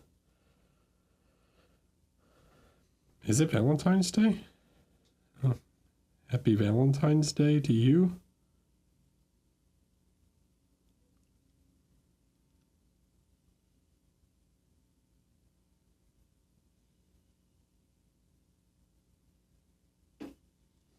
Okay.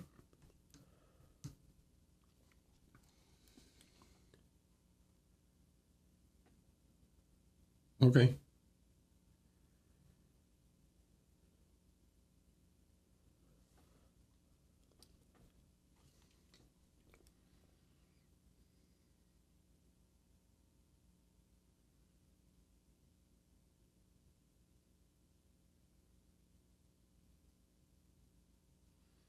All right, and then let's add like a little bit more reflection towards the tip.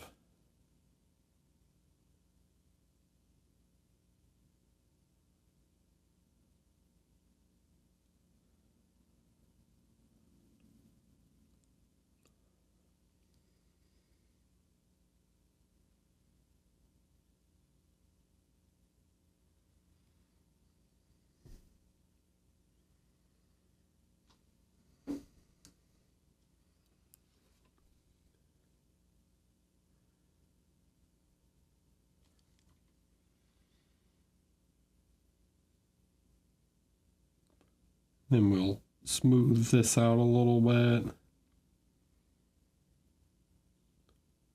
Right, I don't need a lot on the bottom edge because, like I said, I'm going for a high contrast between the two bevels, right?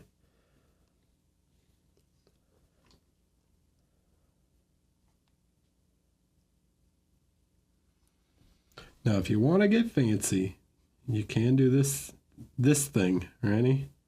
All right, so at the highest reflection point, right, which is where? It's right here, right? So what I'm going to do, I'm going to paint like a little half moon shape. Little half football, American football, that is. I guess it could also be an Australian football, since we're the only ones who get any flack for calling it football, even though Australian football is basically rugby.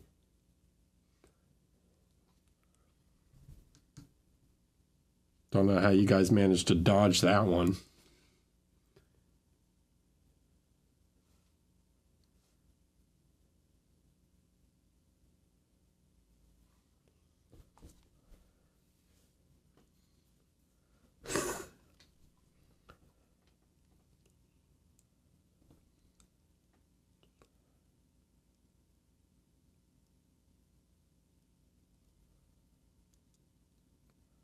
Yeah, I get it's not the same rules.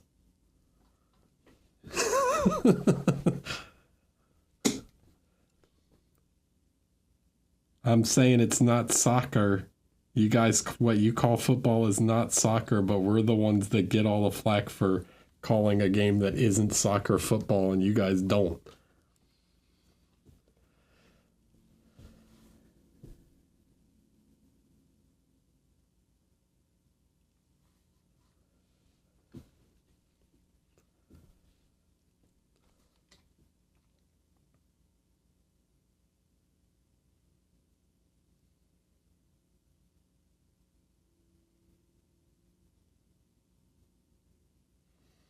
All right, so something like that. So okay, so I'm like making this little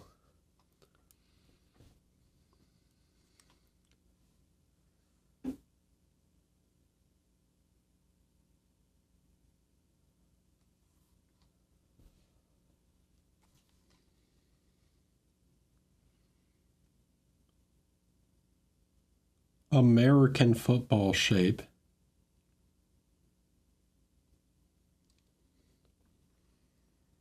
To create like the effect of glow on the other side of the blade, where it's like that light is so strong that it spills over into the other side.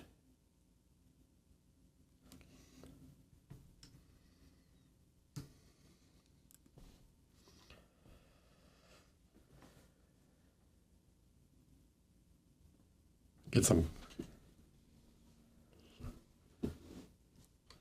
Did I get all the Australians fired up? Good.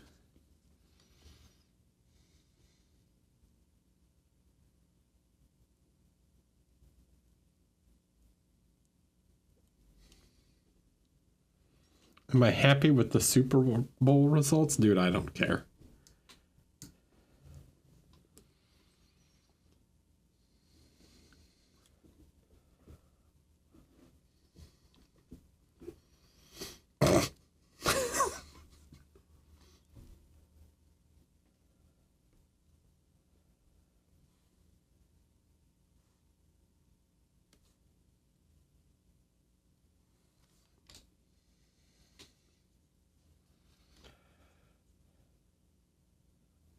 The Eagles won, right?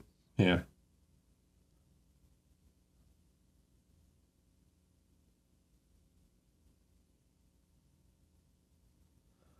Philly.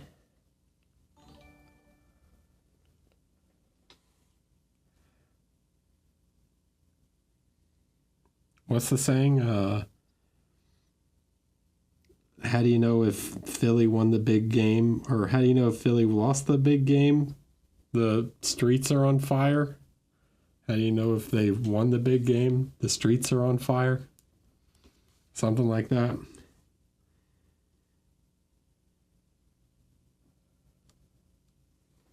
Gator Eyes. Hello. Thanks for following.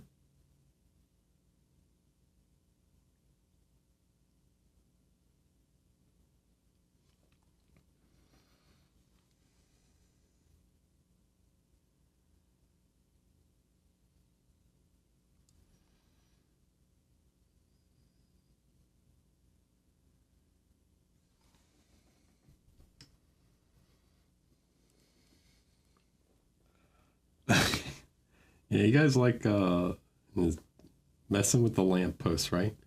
Philly's the city where they have to like grease up the lampposts. Yeah, the ones where they're covered in Vaseline. JC, thanks for the tier 1. I appreciate it.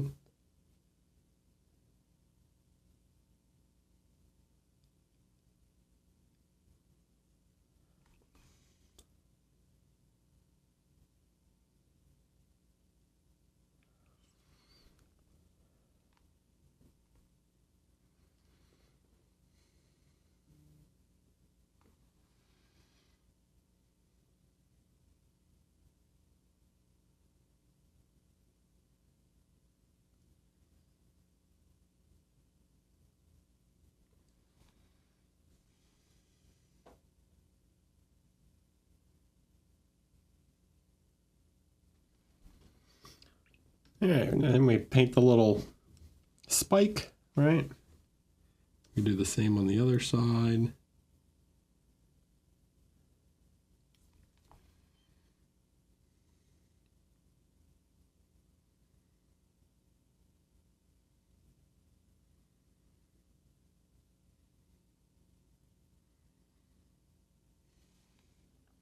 I'm sure those have a term. If they do, I don't know them. Ferno, hello, welcome. How are you?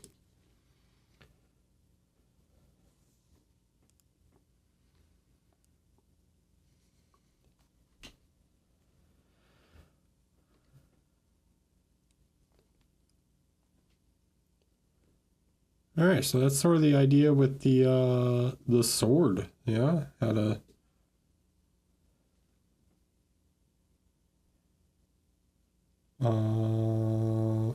Hi, Dr. Painting. Hi. Welcome back.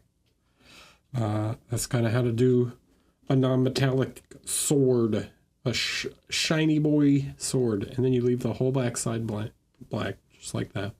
That's how you do it. That's not true. Don't do it that way.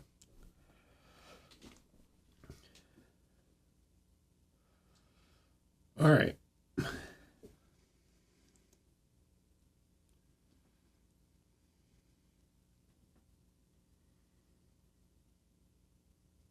So, what do we got left? Yeah?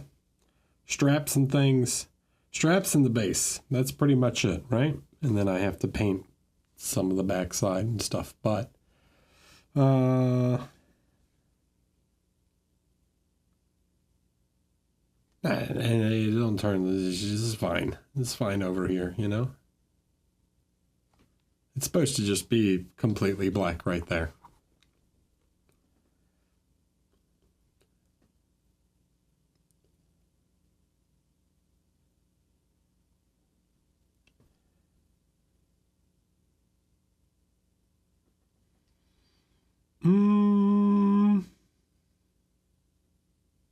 I really don't want to do straps. You guys have seen it. We can paint the base. All right. Let's do some wicked base painting.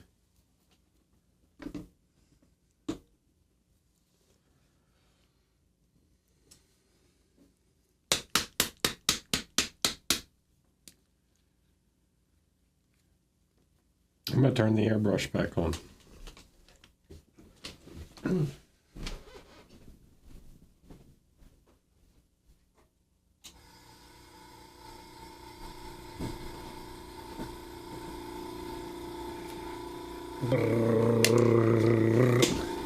Rumble, rumble, rumble.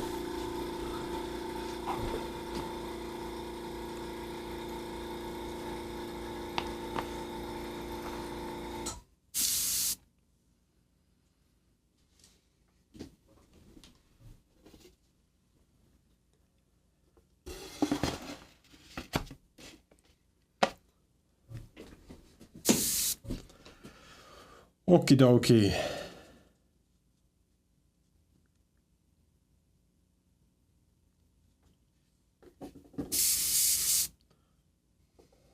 So we need some browns, some brownish grays, right?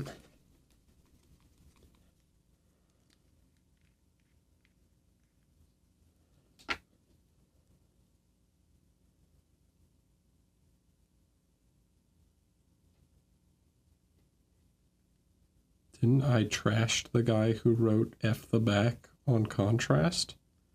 Trash him? How did I trash him? Did I even judge him? I may have judged.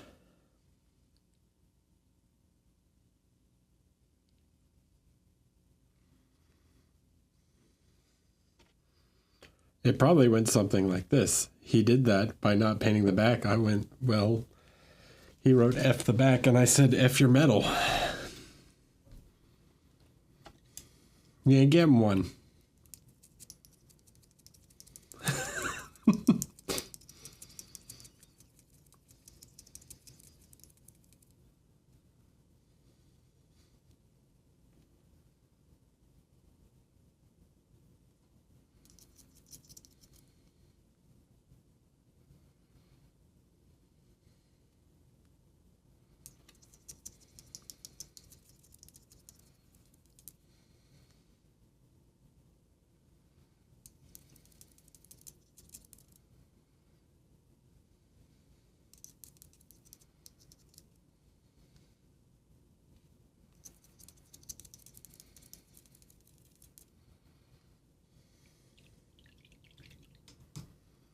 Yeah, just don't paint the front of the metal.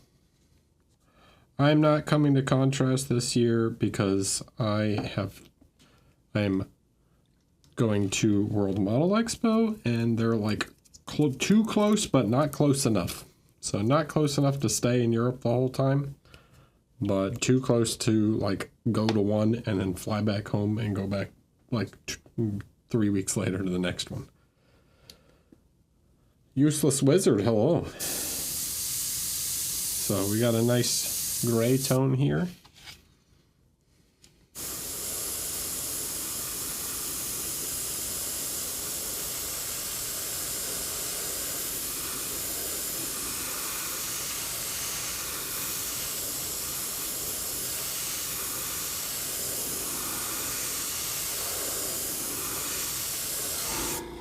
I'm actually intentionally leaving the edge of the base like slightly darker.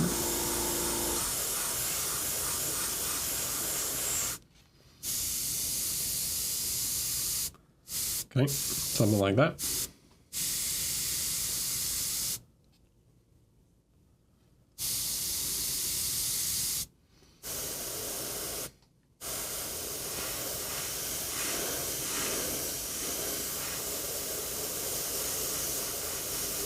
I've talked about my reason for not wanting to go to Australia before. It is very far for a guy on the east coast of the US, like insanely far. And that sounds like absolute torture to fly in an airplane for 20 some hours.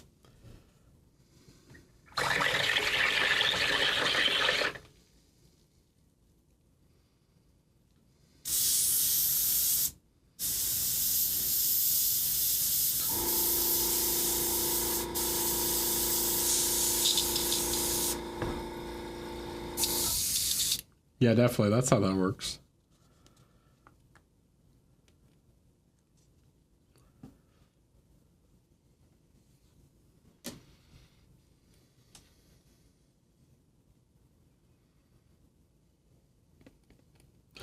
Yeah, I definitely believe you, JC. You told me how easy it is just coming to Vegas, which is shorter than like add another 6 hours, and that's how long it would take me to get there.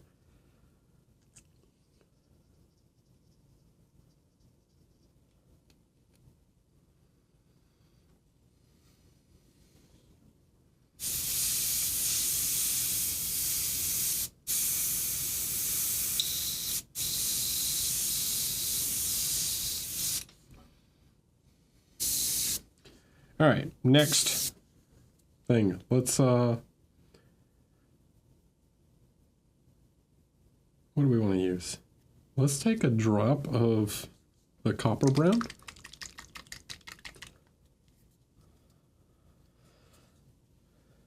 So this is another, oh my god. It's a lot of dried paint on this cap.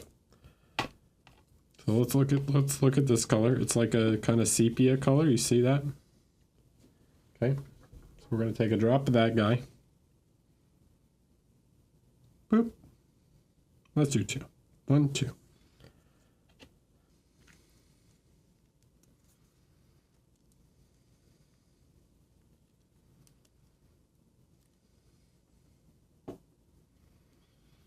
It doesn't make me feel better. I don't, I really don't want to fly that far.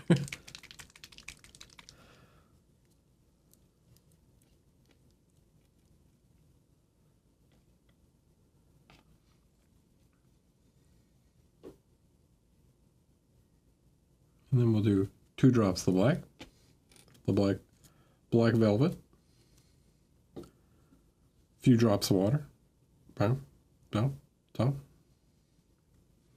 yeah. Give it a good stir.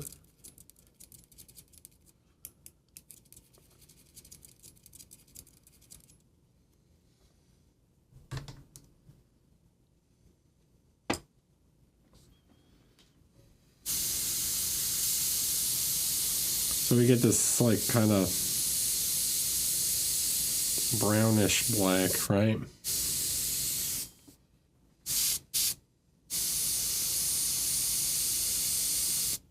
See that?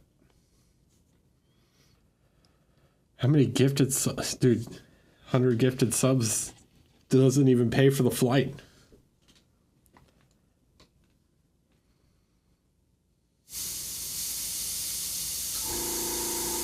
And you know how much a business class flight costs to Australia? Whew. So what I'm going to do,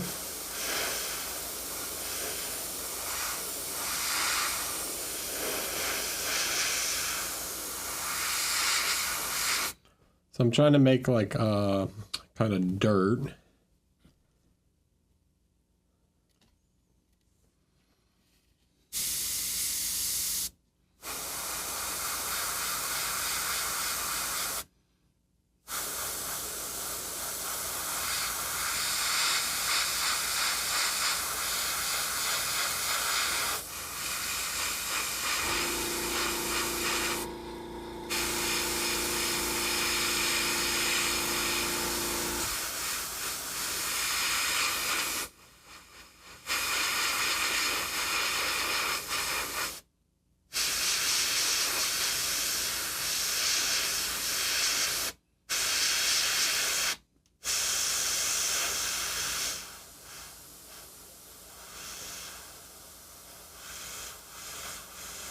So we're making like a dirt in between the stones. It might look weird at the moment, but it'll make sense.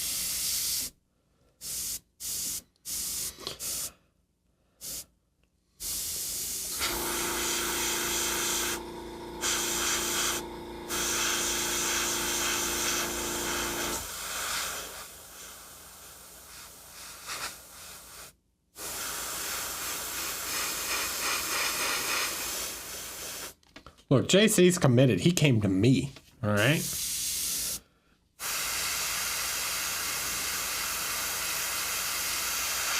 That's true commitment.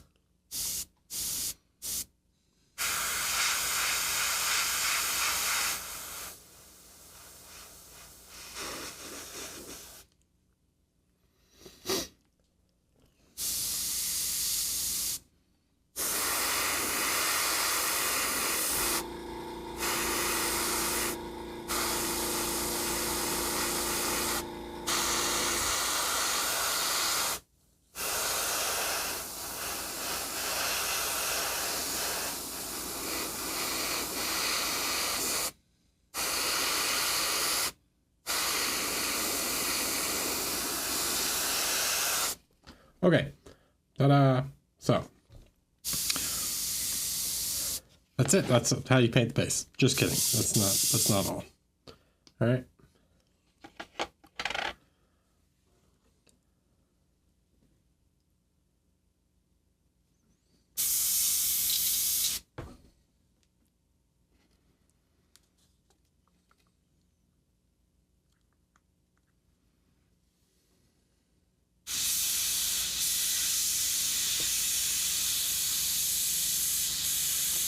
Rinse it out real fast.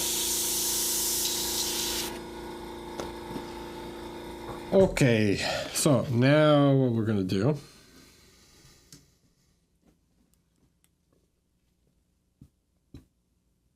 Does it matter to have the topper on the paint cup? So what it does is it helps it not dry out so fast. But because I was only using it for like a second to paint this tiny thing, don't really need it. It can start to, like, if you're doing long sessions, it can start to like dry on the inside of the cup. So generally, you can avoid some of that by putting the cap on, but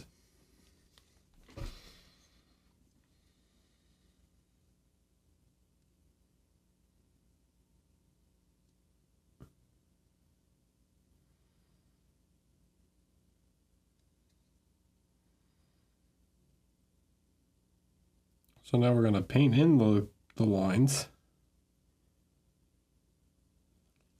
You see those cracks aren't so dark now. Or the dirt is more subtle with the high contrast of like the more black between the stones.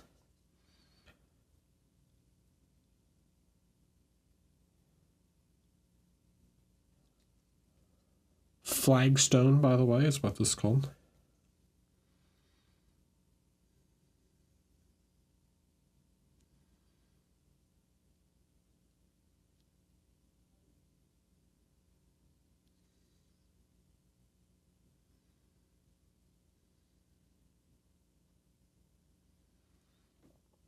I'm not too worried if I go like slightly into the actual stones, because I still have to like define the edges of the stone.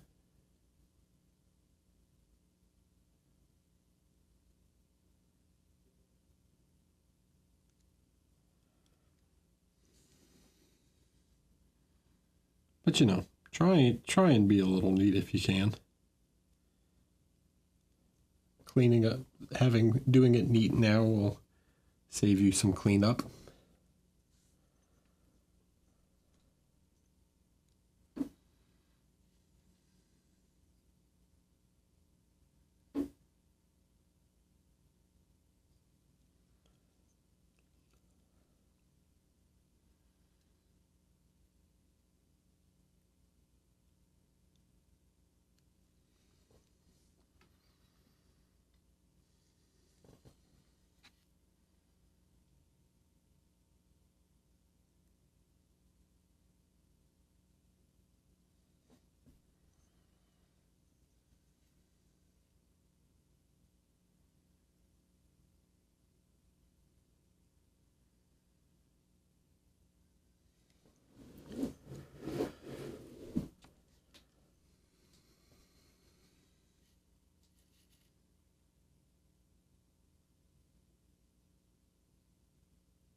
I found it kind of funny.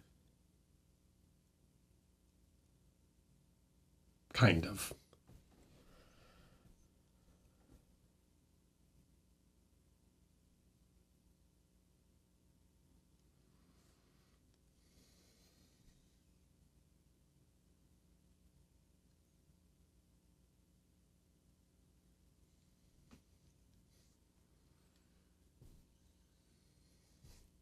Yeah, it was par for the course, you know.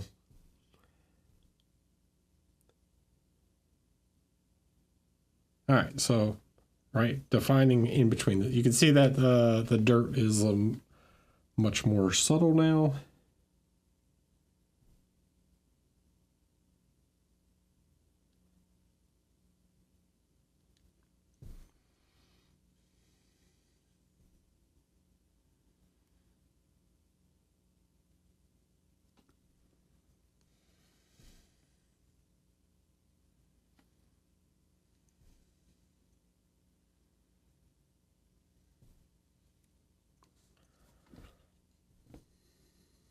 Yeah, something like that.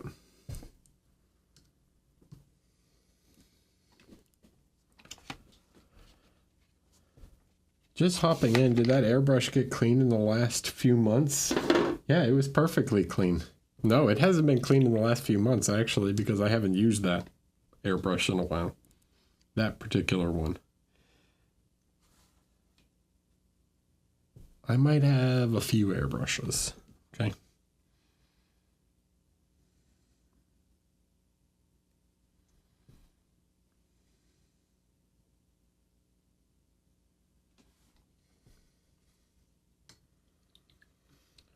All right.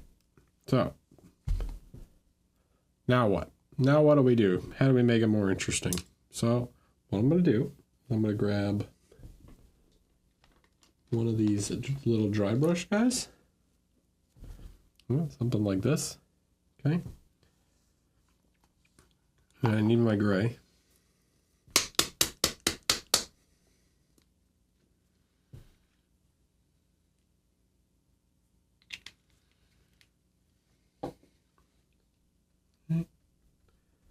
And I'm just gonna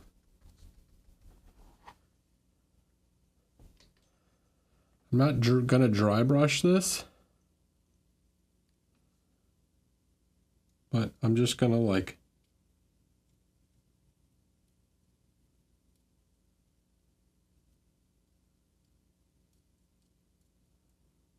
I'm just like stippling some texture. I probably should have done this before doing the cracks, but oh well. Right, something pretty subtle like that. Okay, that's just to build up a little bit of texture. Now I'm going to take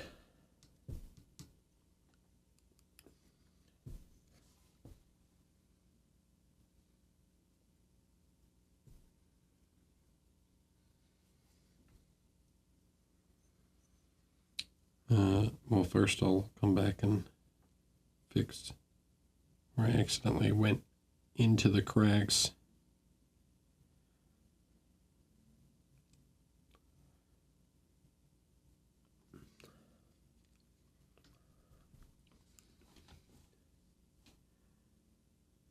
Okay, now using the gray,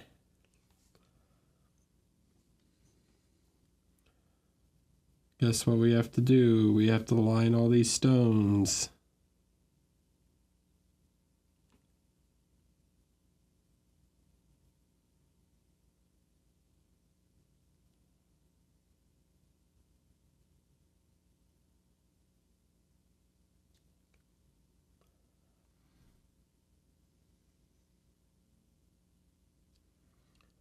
And so this is what's going to give it like depth.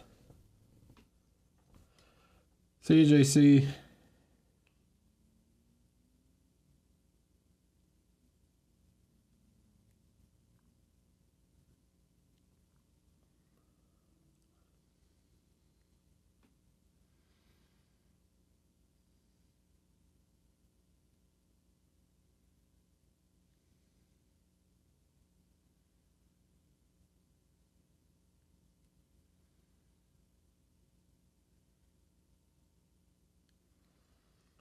And as you see, it starts to create like the illusion of extra depth to the rock, the stones.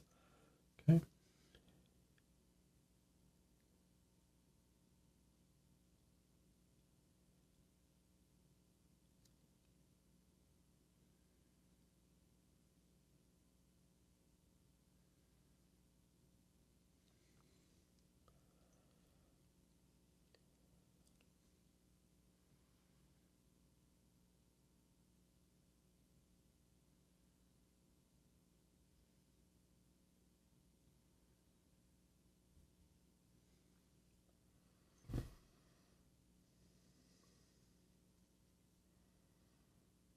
So you can see the ones we did versus the ones we didn't do. It like immediately makes them like stand out, right? Then we can come in and like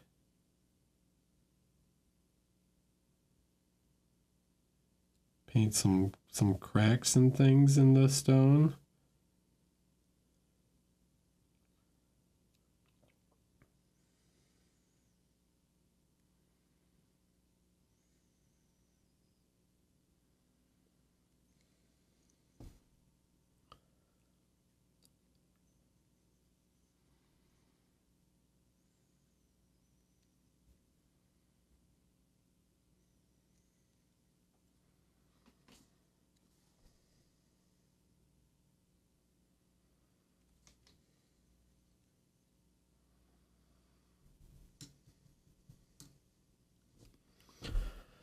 Now I will paint both sides.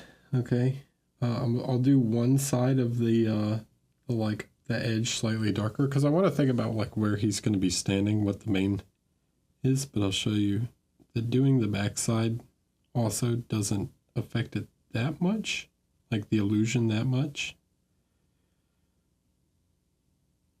Right. So if I line both edges, you can see that like that main front edge still stands out more, and then it still kind of works from this side also. But it does affect the illusion a little bit. But then I can take a brighter version of the gray.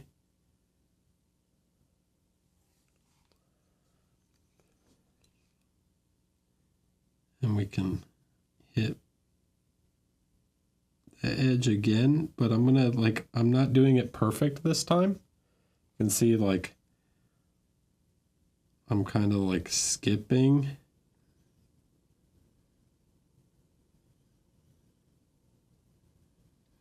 This is going to make a more like rough edge to the stone.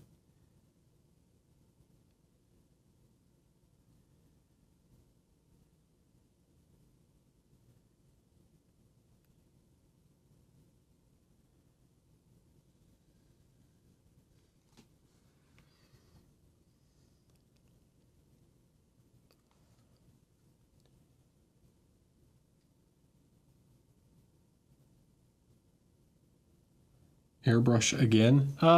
If I did airbrush again, it would probably just be to like darken the outside so that like he has a more spotlight look. But no, I don't really need to like blend this anymore, you know.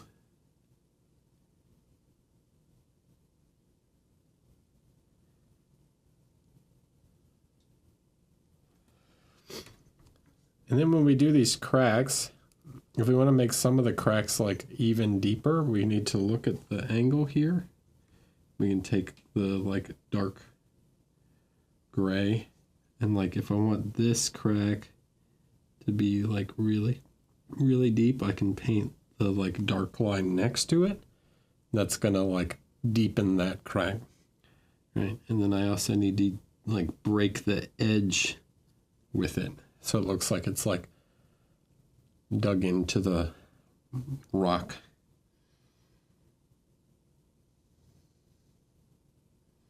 Wouldn't do it on all of them, but on like making some of them a little deeper can look nice. You can also like put little cracks in the middle, right? Something like that.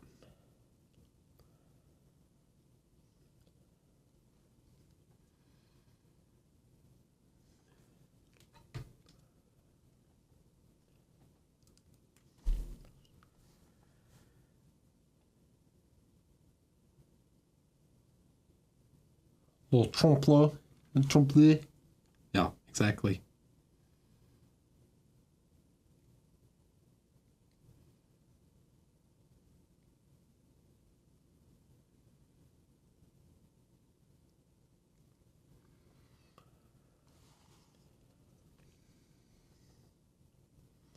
That's sort of, I mean, that's the basic idea, like how to get this sort of three-dimensional effect to the stones. Like you see, this one doesn't look three-dimensional, all these do.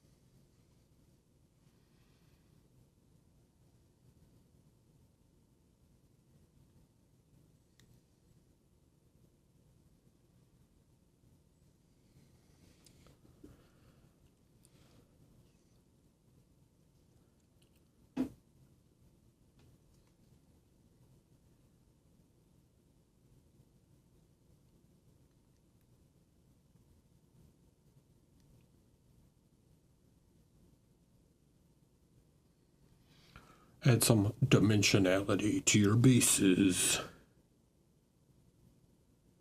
And this is just plastic card, by the way. You can like buy sheets of this plastic card. So this is just like a textured plastic card. You can see there's like a little bit of recess to it. And yeah, you just glue it on top of the base, and then you cut out a circle, glue it on top with some cement because it's just a plastic base. And then you just, once it's set and glued, you just trim off the excess. Shouldn't there be a cast? No. Do you see any cast shadows on him? See any cast shadows? And why would there be a cast shadow in the base?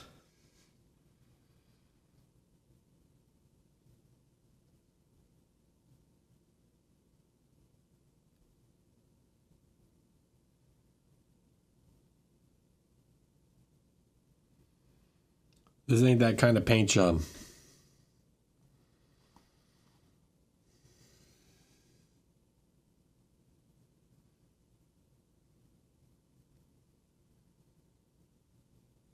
This is called look good on my dining room table while we play games.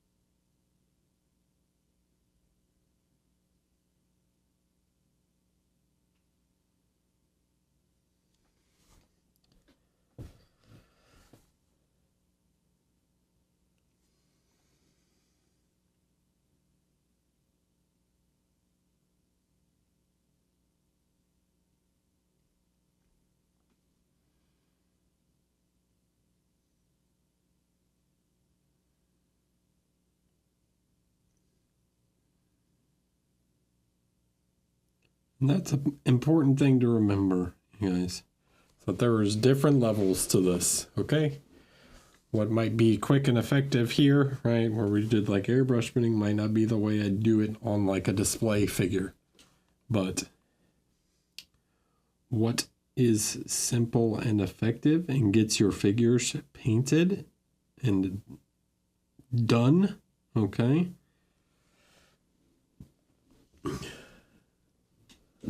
Right? Just get them painted.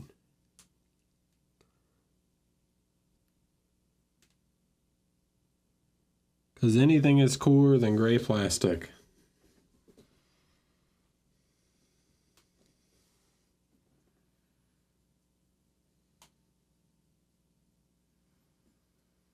Something like that. Finished, not perfect. Who would say that?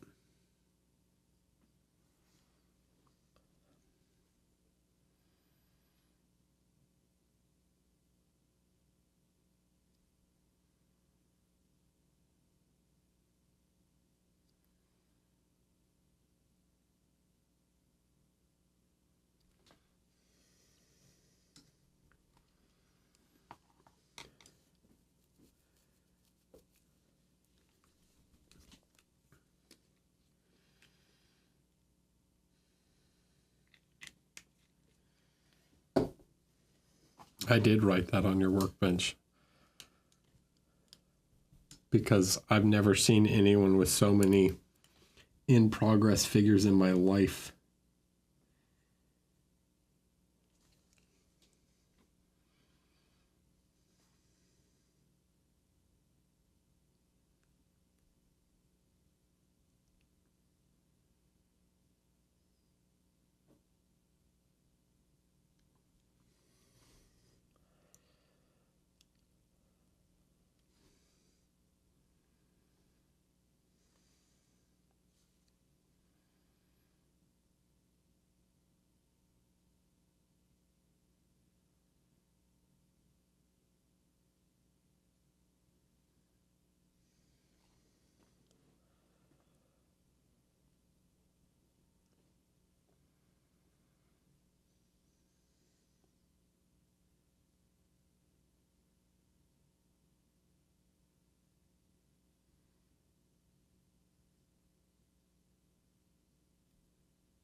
Painting lines.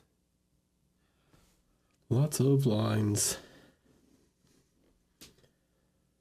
So, yeah, you can kind of see like the two different levels of finish, you know? The cracks do help add quite a bit.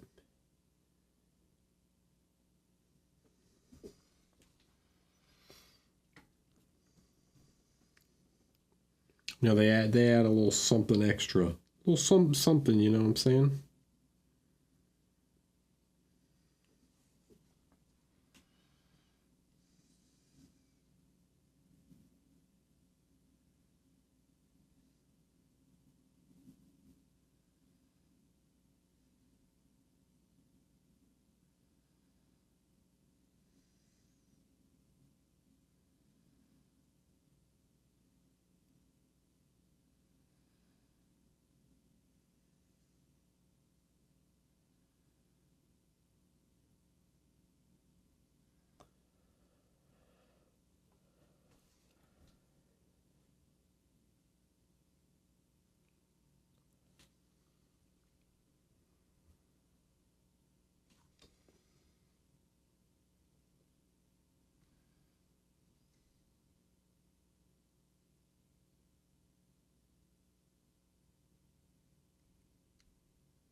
Yeah, I don't know if I would recommend doing this for an entire gaming table. That might take a while. Seems like a good way to make yourself go nuts.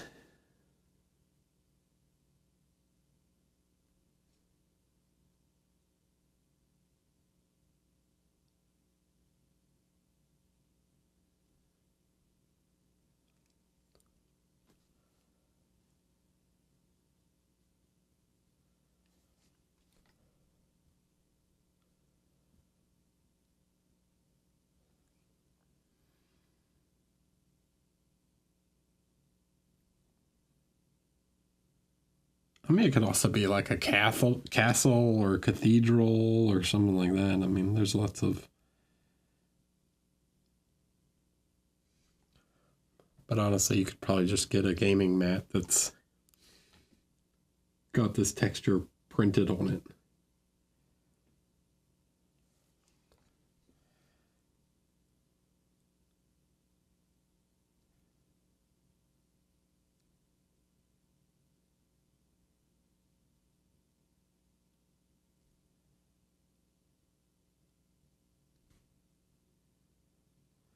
Some of those neoprene mats are pretty cool. So if you guys are familiar with Dave Taylor, he did like this base, like display board. He's also done gaming tables where he's like individually glued these like tiles on using, I think he uses like cardboard, like the thinner cardboard, not like corrugated cardboard, but like, you know, like thick card stock. And he does all these tiles and everything. It's pretty crazy.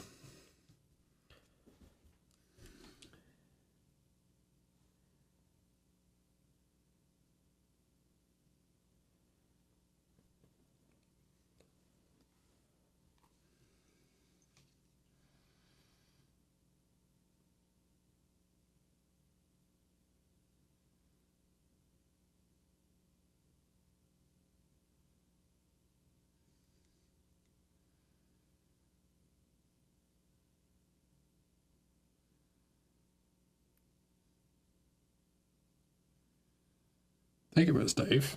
Pretty sure.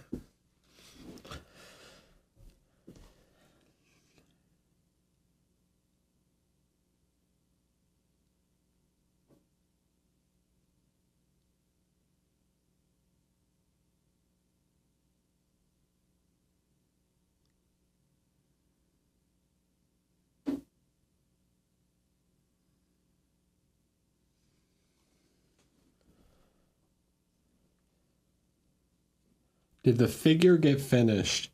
The figure is here. He is not done, but he is done in the sense that I have shown you everything that I want to show you on him. If you want to see leather straps, find one of the 50 other figures I've done with leather straps on it. Yeah, we're going to do a new project next week. Haven't decided what. I will decide at some point in between now and then.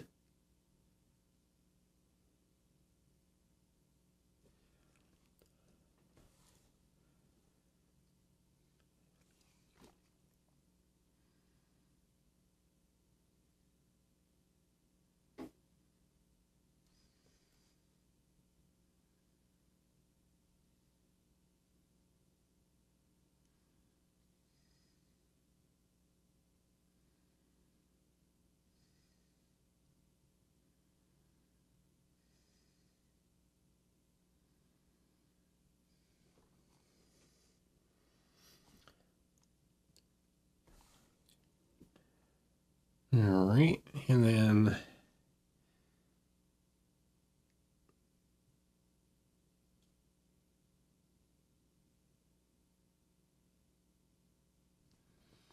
last few cracks and things. Well, I still have to do all the cracks on the other stones, but last few of these dang edges.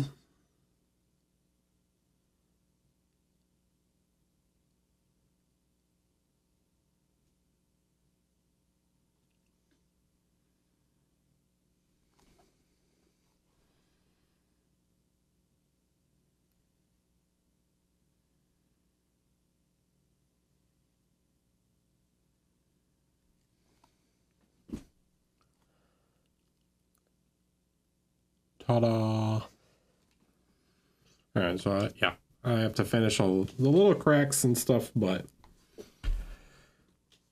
when you finish a box art for a company, does their marketing department go in with Photoshop and touch up and enhance, or that is no, they don't. No. I've had them like adjust. I've had some companies adjust the photos like contrast or something, but no, they don't tend to like touch up anything on the paint job.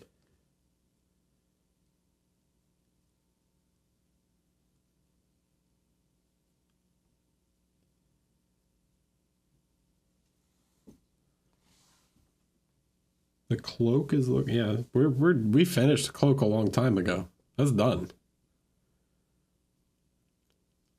I was done in the first like 40 minutes. We've moved on.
Try and change the direction and stuff too when you're doing these cracks. Like, don't have them all like running the same direction.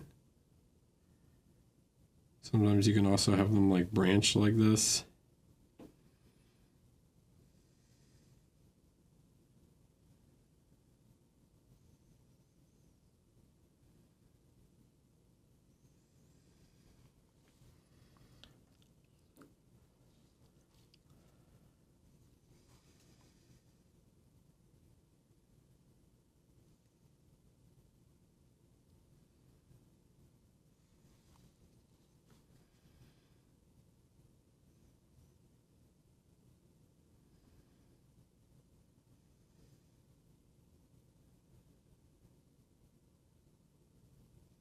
Sometimes maybe just the corner breaks, you know.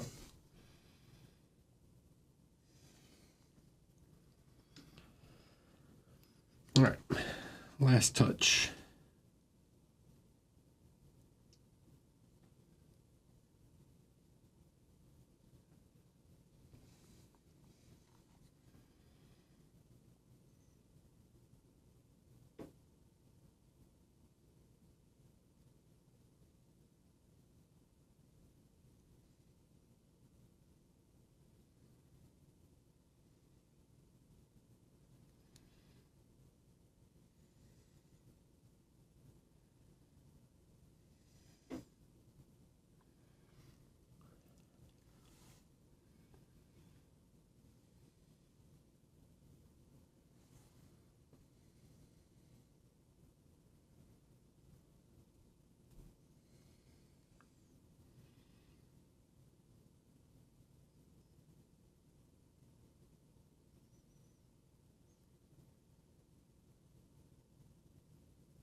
Okay, in here.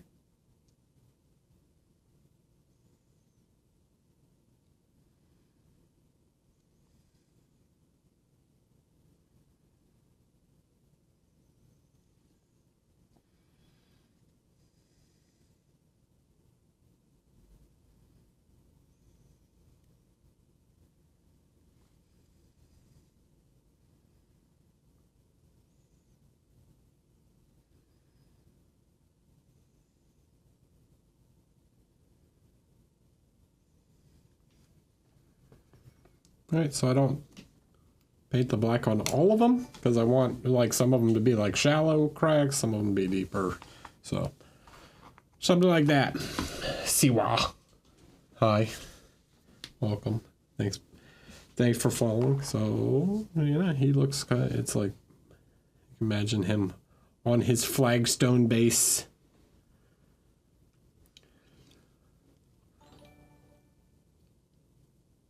Oh, Daddy.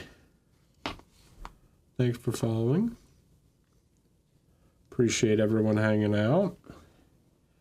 So I think that's gonna bring us to the end of this project. Obviously, I still have to do some stuff. Yeah, like there's still things to finish on the model, but I think I covered all the general topics I wanted to get done. Yeah.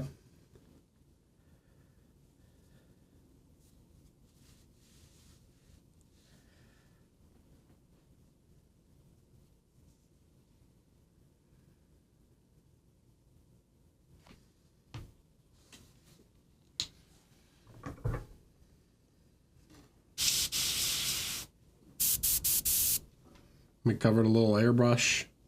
Yep. So thanks, guys.